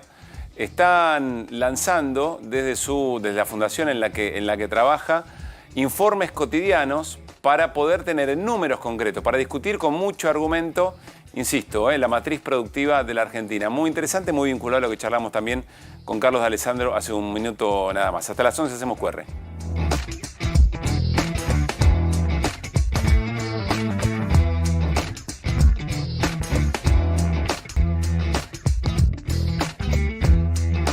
Seguimos en QR, siguiendo las alternativas también de una elección muy importante para la Argentina. Bueno, importante para la región, importante para el mundo, son las elecciones en los Estados Unidos. ¿Qué hará Biden? Se baja definitivamente, parece estar dando indicios de que bajaría su candidatura, pero el que avanza es Trump, que además hace unos días nombró a su candidato a vicepresidente, Martín. Así es, lo nominó lo tenemos, J.D. James, que tiene 39 años nada más. Bueno. Y además tiene otra característica. ¿Cuál? Es barbudo. Parece una tontería, ¿no? Sí. No hay presidentes o vicepresidentes barbudos desde 1893. Y en realidad hay toda una teoría... ¿Por qué fuiste a buscar este dato? Me preocupa... No lo busqué, lo encontré. Bien. Estaba leyendo sobre James y una de las tantas cosas que encontré es un artículo en El País que decía exactamente, en Estados Unidos, que decía antiguo y barbudo, que es un chiste por antiguo y barbudo, sí, obviamente, porque hay recomendaciones en los debates presidenciales, pero todo el siglo XX y el XXI, no presentarse con barba porque no da idea de limpieza, de transparencia, etcétera, etcétera. Sí, hasta que llegan los hipsters. Claro, exactamente. Hasta que llegan los hipsters. Pero eso no interfirió en las candidaturas a vicepresidente y a presidente. Estoy hablando de eso. Bien. Presidentes con barba, 1893. Hasta acá ninguno. Último. Este es candidato a vicepresidente. Bien, esta es una de las características. Hay un montón de características de James. Sí. Bueno, una es la edad. 39 años. La otra es senador, nominado por Trump. ¿Por qué lo nomina Trump? Porque en realidad James es el protagonista, además de todo. Él escribió un libro que se llama Hillbilly, que tiene que ver con los Apalaches. Y es la historia del sueño americano. ¿Cuál es la historia del sueño americano? La superación personal, el bullying en la escuela, la pobreza, un padre alcohólico, un padre golpeador y una madre alcohólica, abandónica, tratado en realidad por la abuela. ¿Estás hablando de la historia? Estoy hablando de la historia real. Esa historia Vance. real se convierte en libro y el libro se convierte en una película con Glenn Close de protagonista. Ajá. Muy vista en Estados Unidos por el mismo director de Nixon vs. Frost y el mismo director del Código Da Vinci. Estamos viendo Ron imágenes Howard. del tráiler de... Ahí estamos viendo la película. De la película basada en el libro. Está ahora en que Netflix. Ah, mirá. El que la quiera ver está en Netflix. Yo creo que vale la pena porque la elección no es solamente por la película. La elección es por la historia. ¿Cuál es la historia? Yo, chico, trabajador del medio oeste norteamericano de Ohio, pese a todas las dificultades, pude avanzar. Llegué a Yale, porque se gradúa en Yale. Sí. Tengo 39 años, llegué al Senado y ahora voy a ser vicepresidente. Tiene una barba prolija igual, ¿eh? Estoy viendo acá. Che, mainstream de Hollywood, Ron Howard la dirigió. Exactamente, es Ron Howard, que es el mismo que dirige Código Da Vinci. Está la entre foto otras ahí, películas. este muchacho, No, ahora vamos a Tiene ponerle una la foto cara. muy- tiene una barbita A ver quién prolija. es. Bueno, Sí, sí, no. es la novedad es la Tipo, barba, no la es como el prolijidad. señor acá, viejo, podría ahora, ser candidato. pregunta. Pregunte. Pregunta. J.D. Vance. Yes. ¿Era antitrumpista? Sí, fue antitrumpista. ¿Y cómo se explica? Bueno, por la política, como Sí. que quien nos visitó antes, y no estoy cometiendo ¿Con críticas infidencia, de qué? Sí. ni criticándolo, nos contó que tiene un viene origen- del peronismo. Es así, hay cambios. ¿Con Bueno, qué tipo de críticas a Trump? con críticas económicas y con críticas políticas a Trump. Ahora está alineado con Trump en la economía, en la política y en la política exterior. ahí está con Trump. Ahora En sí, ahí la economía, ¿por qué? Porque es la defensa del trabajo norteamericano, el proteccionismo, y dice, yo soy el trabajador, yo soy el prototipo del trabajador norteamericano, yo soy el trabajador medio, a esos quiero rescatar. Bueno, sigue Esos son apostando a los votos. guas. Exactamente. Digo, no es que podría poner a Condoleezza Rice de segunda, digamos, ¿no? Sí, y por supuesto. mostrarse un poquito más Claro. amplio, qué sé yo. Que era una republicana, Sí, apuesta a lo seguro. afroamericana, o a Sí. Powell, que era un Sí, tipo piola, claro, y entonces así pone otro como él. Apuesta a lo seguro, el tipo que se hizo de abajo, trabajador. Ahora, en términos de política exterior, plantea más abiertamente que Trump todavía, no porque el vicepresidente tenga una función importante en los Estados Unidos, que no la tiene su función es menos importante que en la Argentina, pero sí tiene una función importante en la campaña o eventualmente en el reemplazo del presidente. ¿A quién dejo? Sea vicepresidente, Dejo uno como lo yo. matan, que en Estados Unidos puede ser, si renuncia, digo... Quizás para adelante. ¿no? Exactamente. Tiene o 80 la años, construcción política porque tiene 39 años. Claro. Bien. Y en política exterior, una de las cosas que dijo en su consagración en la Convención Republicana fue que su posición era una posición de arreglo con Rusia por la guerra de Ucrania. Es decir, que está repitiendo algo que viene marcando Trump, que es, tiene que haber paz con Ucrania y en todo caso, a veces Trump lo dice incluso abiertamente, el tema es la competencia comercial y la guerra con China. La guerra comercial con China no está planteado en términos bélicos esto, y el fortalecimiento de la economía norteamericana. Y no el tema de Ucrania, que en todo caso es un tema europeo. Esa es la posición de Trump. Y es la posición de Vaz también. Ahora salió a decir creo que salió a decir que inclusive que Taiwán, si siguen haciendo así, tendría que pagar por todo lo que está gastando Estados Unidos para protegerlo. Así es. A ver, hay un tema de gastos. Y hay una cosa muy importante aquí, muy importante. Noticia, si yo fuera el editor internacional del New York Times, hago la tapa con eso. Que es que el que sale a decir, yo valoro lo que dijo Vance, es este señor que estamos viendo en pantalla, que se llama Sergei Lavrov. Sergei Lavrov es el canciller ruso. Es uno de los dos cancilleres más importantes de la historia rusa. El otro era Andrei Gromyko, que es el canciller de la Guerra Fría. Este es el otro. Que valora lo que dijo el candidato a vice. Lo dijo en el Consejo de Seguridad de la ONU, no en cualquier lado. Respecto de involucrar a Estados Unidos en la paz de Ucrania. En la paz de Ucrania negociando con Rusia. Exactamente. Vamos a conocerle, para cerrar el tema, vamos a conocerle la voz a J.D. Vance, el candidato a vicepresidente que eligió Donald Trump. I want all Americans to go and watch the video of a would-be assassin coming a quarter of an inch from taking his life. Consider the lies they told you about Donald Trump, and then look at that photo of him, defiant, fist in the air, when Donald Trump rose to his feet in that Pennsylvania field. All of America stood with him. And so tonight, Mr. Chairman, I stand here humbled, and I'm overwhelmed with gratitude to say I officially accept your nomination to be Vice President of the United States of America. Hizo el casting para ver si entraba en la película de Kent, pero no quedó y anduvo para candidato a vice. Muy fuerte. Buen negocio. Bueno, venimos conversando mucho y está bien porque es el modo en que el gobierno de Javier Milei también se mide a sí mismo respecto de lo financiero, de los números más generales de la macro. Traducido, ¿qué pasa con las reservas? ¿Qué pasa con los dólares paralelos, con el ilegal, con el blue? Los números de la inflación. Da la sensación que se habla muy poco, la relación con el Fondo Monetario Internacional y la posibilidad de un nuevo endeudamiento, y se habla muy poco, o menos de lo que se debería a nuestro criterio, de la economía real. Es decir, ¿qué pasa con el país productivo? ¿Qué pasa con la Argentina productiva? Está con nosotros Daniel Steingart, él es director de planificación productiva de Fundar, y además es curador de Argendata, que es algo que creo, ojalá, venga a incentivarnos a trabajar con datos bien concretos respecto de qué es lo que está pasando con la actividad económica real de la Argentina. Daniel, ¿cómo te va? Bienvenido. Buenas noches, Pablo. Buenas noches, gracias por estar. Gracias a vos. ¿Qué es Argendata? Argendata es un sitio que vio la luz ayer, que armamos desde Fundar, que es una fundación en la cual trabajo, que trata de mostrar datos de Argentina en un montón de temas: pobreza, desigualdad, crecimiento, sectores productivos, agro, energía, cambio climático, transición energética, etc., informalidad, desempleo, y que es abierto al público para que podamos entender mejor qué es nuestro país. ¿Qué es nuestro país hoy? ¿Cómo evolucionó a lo largo del tiempo? ¿Y cómo evolucionó frente a otros países?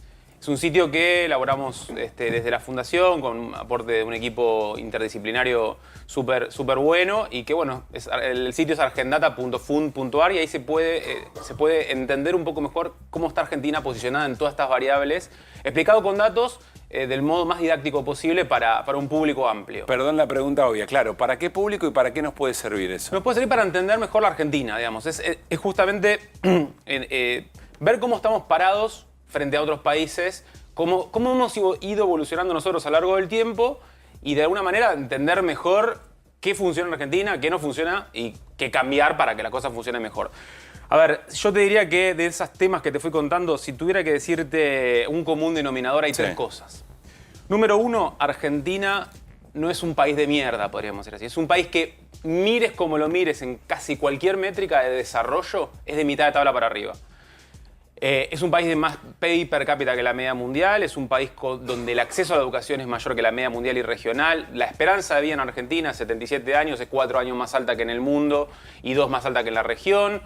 La pobreza, que en Argentina es altísima por ingresos, de todos modos es menor a la media mundial. Digamos, Argentina hoy está en torno a 50% de pobreza media por ingresos, una cifra altísima que ha venido subiendo. En el mundo, si se midiera como se mide en Argentina, es 70% y en la región es 60%. Ahora, ahí tengo una pregunta que es, bueno, ¿cómo hacemos con esa data respecto a la experiencia que es vivir en Argentina y de dónde venimos? Ahí va, por eso. El primer punto es ese. No somos, digamos, no somos un país de mierda, me encantó. Para mí es, ahí está. Mirando cualquier métrica te da que sos un país de mitad para arriba. Vamos al segundo punto.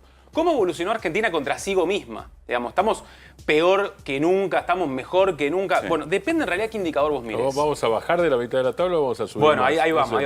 Claro. La pregunta sería ¿por qué empeora? Claro. Ahí vamos. Pero primero, una cuestión a tener en cuenta. Depende que vos mires, Argentina viene empeorando o no. A ver, claramente en ingresos, poder adquisitivo, pobreza, Argentina hoy está en un momento malo de su historia, ¿sí? Vos, para que te des una idea, el poder adquisitivo del salario del año pasado era 31% menor que el de 1974, que fue el pico histórico. Es decir, de los años 70 para acá nunca logramos recuperar el nivel de salario que se dio en ese momento, ¿sí? Y este año todavía es peor, porque el salario está cayendo en torno al 20%, ¿sí? Entonces todavía más grande. Vos, el año pasado estabas en niveles de salarios de fines de los 50, este año todavía peor, ¿sí?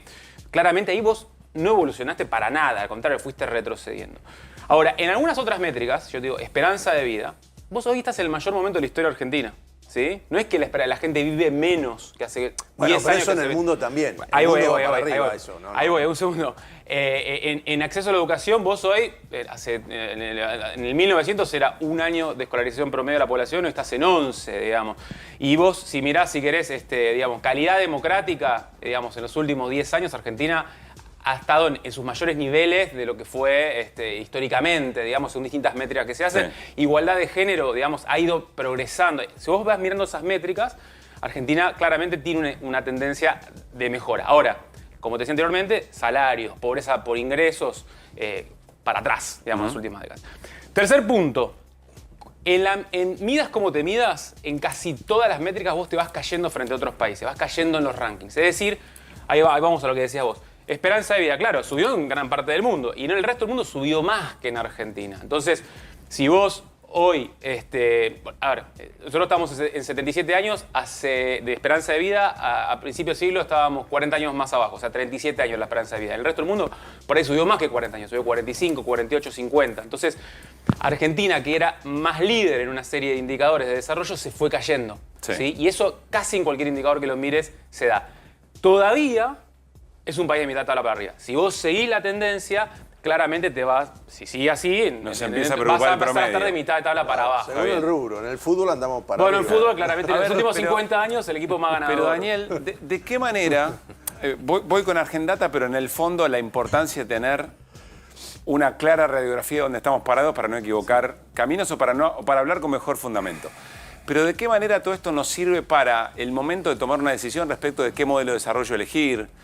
¿Con cuánta presencia del Estado? ¿Con qué dirección de las políticas públicas? Es decir, ¿cómo se mete en la discusión? ¿O cómo te imaginas que se puede meter en la discusión y en el debate cotidiano? Es una muy buena pregunta. Yo te diría que, vos sabés que estaba mirando, yo siempre, hay un debate muy recurrente en la política, es ¿cuándo se jodió la Argentina? ¿No? Una famosa frase de Álvaro Vargas Llosa que decía, ¿cuándo se jodió el Perú? ¿Cuándo se jodió la Argentina? Y vos ves que según la mirada política, Javier Milei, ¿qué te dice? 1916, más o menos. Hace un siglo éramos la primera potencia, que era un dato totalmente falso. Desde que votamos, seguramente desde que votamos. Los radicales, ¿qué te van a decir? 1930. ¿Sí? Los muy antiperonistas te van a decir 1945. Y después los más peronistas, ¿qué te van a decir? 1976. Generalmente, según la mirada política... Los últimos 20, te dicen otro, ¿no? Sí, en general yo diría que esos son los parteaguas. Después tenés distintos subpuntos, puntos internos de inflexión. Ahora, cuando vos vas mirando las distintas métricas, claramente es como que ese declino relativo al que te iba diciendo, dependiendo cómo lo midas, dependiendo de la métrica, es como que se va dando en distintos momentos. Yo te diría que ya desde el principio del siglo XX se va dando un deterioro relativo de la situación de Argentina. Y en el medio pasaron gobiernos de distintos signos políticos. Y ahí quizás la pregunta es ¿por qué pasó en Argentina? Los gobiernos de una dirección o la otra no lograron revertir eso. ¿Vos estás diciendo que a lo largo de la historia, el golpe del 76, claramente en términos productivos, fue un desastre? Pero no es comparable con otro momento de la historia. Me sorprende, lo pusiste casi a lo mismo y dijiste solo los peronistas ubicarían el deterioro desde ese momento. No, en Me general. llama un poco la atención porque en el proceso histórico... No, traté de simplificar una mirada. Hay muchos historiadores que coinciden en el año 76 con punto de inflexión. Yo, históricamente, si vos me lees, suelo decir que el 76 es uno de los peores puntos de inflexión que hay. A lo que voy es que yo no digo que en el 45 sea un punto de inflexión negativo. Para mí no lo es. Y de hecho, si vos me lees, yo diría que Argentina entre el 45 y el 75 creció al 2% per cápita por año. Y si hubiera seguido creciendo en esa tendencia, hoy tendría el PIB per cápita de España o de Italia. Lo que estoy tratando de decir es reponer cómo se ve, perdón, termino la idea, cómo se ve desde el debate público dónde se fue jodiendo la Argentina. Yo no dije cuándo para mí. Lo que sí te puedo decir es que no es tan fácil de identificar esa fecha. Claramente, para mí, vamos a ver, el 75 en adelante, 76 en adelante, es un punto muy negativo. O sea, ahí Argentina claramente descarrila. Muy fuertemente. Pero perdóname, a mí me llama la atención porque hay cosas que yo digo, a mí me interesa no tanto las personas que gobiernan, sino los estados a los que se llega y desde dónde... La política pública. Cómo se vive, ¿no? Y uno se acuerda, en 2015 la Argentina tenía solo en 2015 cuando cambió el gobierno, tenía el salario más alto en dólares de Latinoamérica. Ahora tenemos uno de los peores, digamos. Hay un cambio, eso que dicen, no, de 2011 no crecemos. Ahora, una cosa es no crecer y otra es hundirte.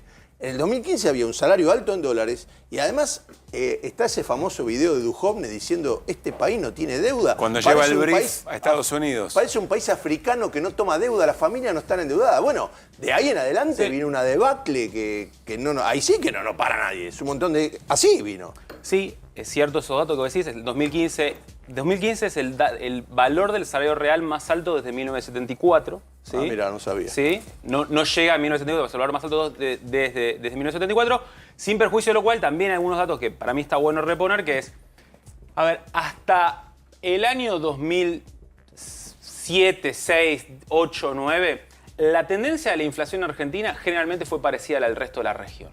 Vos tuviste que en los 40, los 50, los 60, los 70, Argentina tiene inflación y es un fenómeno también regional. En los años 80... vos tenés que en la región tenés altísima inflación, Argentina pasa lo mismo. En los años 90, en la región Argentina baja en la inflación y eso se mantiene hasta 2007, 2008. De ahí hay un desacople. ¿Sí? Podemos discutir horas por qué se hace desacople. ¿Sí? Pero la economía, o sea, vos, acordate, después de la salida de la convertibilidad en el año 2002, tuviste un pico inflacionario, después tuviste una inflación de 3, 4, 5% durante un par de años, y de pronto la inflación de 2 dígitos vuelve en Argentina y el resto de la región no. Y ahí hay un desacople que en parte, creo yo, empieza a generar una serie de problemas que te explican por qué después fuimos divergiendo. Después se fueron empeorando, pero claramente Argentina fue en un péndulo para abajo. Con una gran dificultad, un tobogán para abajo. Con una gran dificultad para tener un debate público sobre los por qué, más o menos claro y no sesgados. ¿Qué estás viendo del gobierno de Milei, Daniel? ¿En qué momento lo ves? Sobre todo en estas cosas que más te interesan, que tiene que ver con las políticas de desarrollo. Yo creo que el gobierno no cree en las políticas de desarrollo productivo, no tiene una mirada para nada industrial de las cosas. De hecho, la industria tiene una tormenta perfecta, que es recesión muy fuerte, ¿sí? No está teniendo una apreciación cambiaria creciente. No ha habido cambios en los impuestos que le den cierta competitividad y en un contexto de apertura de importaciones. Toda esa combinatoria de cosas juntas le dan a la industria un panorama muy malo. Entonces vos tenés que prácticamente todos los indicadores industriales están a la baja. Ayer salió el dato de la UIA que da que en mayo la industria cayó 14% contra el año pasado, con casi todos los sectores cayendo. Y en función de lo que dice... y eso tiene impactos en el empleo y en definitiva, hoy el mundo está rediscutiendo cómo vuelve a tener industria, digamos, cómo se le vuelve a dar industria y el gobierno está en otra. ¿Y ves alguna, en función de lo que escuchás y de los argumentos del gobierno, ves algún motor, algún dato, alguna variable que al gobierno de Javier Milei lo ponga en esa senda? Es decir, ¿hay algún elemento a la vista que le permita hacer, no sé, lo digo en términos de cómo lo plantea el gobierno, algún rebote en términos de actividad económica? No, a ver, el gobierno está todo el tiempo buscando los famosos brotes verdes y todo el tiempo se ilusiona con algo. Hoy salió el dato de actividad económica que le dio una pequeña mejora. Yo hasta ahora veo una L, ¿viste? El gobierno habla de la B corta. Sí. ¿Qué significa la B corta? Una caída muy rápida y un rebote rápido. Sí. Hasta ahora los indicadores son una caída muy rápida y una estabilización de esa caída en niveles muy bajos. Vos estás en niveles... Es L. No hay U. Todavía no hay indicios claros de que haya una U. Hoy todo el mundo estaba tratando de interpretar el dato del INDEC, pero digo, que es de mayo. Y vos ves los indicadores de junio, de consumo y de ciertos indicadores adelantados y son malos de huevo. O sea, ese rebotecito que parecía haberse dado en mayo parece haber frenado en junio. Yo todavía no veo ningún atisbo convincente de reactivación. ¿Qué es lo que te preocupa en términos de deterioro del aparato productivo que después cueste mucho volver a poner a andar? En Argentina es más fácil destruir empresas que crearlas, ¿no? Entonces cuando cierran empresas después recuperarlas es mucho más costoso. Solo en una época habíamos hecho algún estudio que mostraba eso, ¿no? Que en las recesiones es más fácil destruir empresas y empleo y después en el crecimiento es mucho más difícil, tardás más tiempo en hacerlo. Y eso es un poco lo que me preocupa, digamos. Vos llevás 110.000 empleos registrados privados que se destruyeron en 6-7 meses y todavía no veo que eso se pegue la vuelta y recuperarlo va a llevar, si en un momento se da la vuelta, va a llevar un buen tiempo, ¿no? Daniel, gracias por haber venido. Martín Granowski te sigue desde Cemento. Bueno, gracias a ustedes. Ahora firmarle la camisa. Gracias, Daniel, por haber venido. Gracias, Pablo. Martín, Fer y Hernán querido. Nos vamos, por supuesto con las voces del día. Ya viene Babi Echecopar para hacer Basta Babi. Nosotros mañana a las 9 de la noche hacemos QR de viernes. Chau.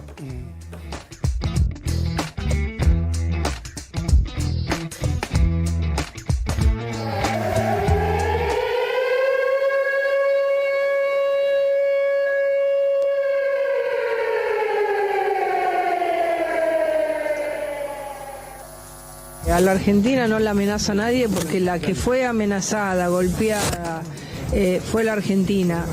Y está absolutamente probado que el atentado se organizó desde la Embajada de Irán en la Argentina. El día de mi nacimiento estuvo marcado por el atentado a la AMIA y de alguna manera también forma parte de mi identidad. En estos 30 años vine a la mayoría de los actos. Las cosas las voy evaluando, van teniendo su desarrollo. Hablé distintas oportunidades a lo largo del día con él y con el jefe de gabinete Guillermo Franco, y el gobierno tomó esta decisión y punto. Ojalá este hombre sepa lo que está haciendo y se sepa rodear. Dos cosas que por ahora sospecho que no estaríamos en ese camino. Es cierto que la selección de Francia es íntegramente de color. Es íntegramente, si bien hay un enorme número de franceses que son de origen africano, ¿no? Es muy llamativo que un país que es occidental y blanco actualmente tenga una selección de fútbol que más bien sería un país africano. Para nosotros es un daño que se le hace no solamente a la ciudad de Buenos Aires, sino a la credibilidad del sistema republicano en la Argentina. Por eso creemos firmemente que hay que cumplir con el fallo de la Corte, porque están perjudicando a los porteños, no a un gobierno. Yo desde que nací, mi papá trabajaba en la AMIA, que era un edificio de mármol negro, y cuando implosionó el edificio, que se fue para abajo, las dos paredes se juntaron y lo protegieron. Y lo salvaron. Le hicieron un techo. Bueno, hay que continuar una agenda parlamentaria más temáticas, eso también lo hemos comentado, sin determinar ningún título en particular, pero las leyes tienen que ser temáticas, más cortas, más precisas.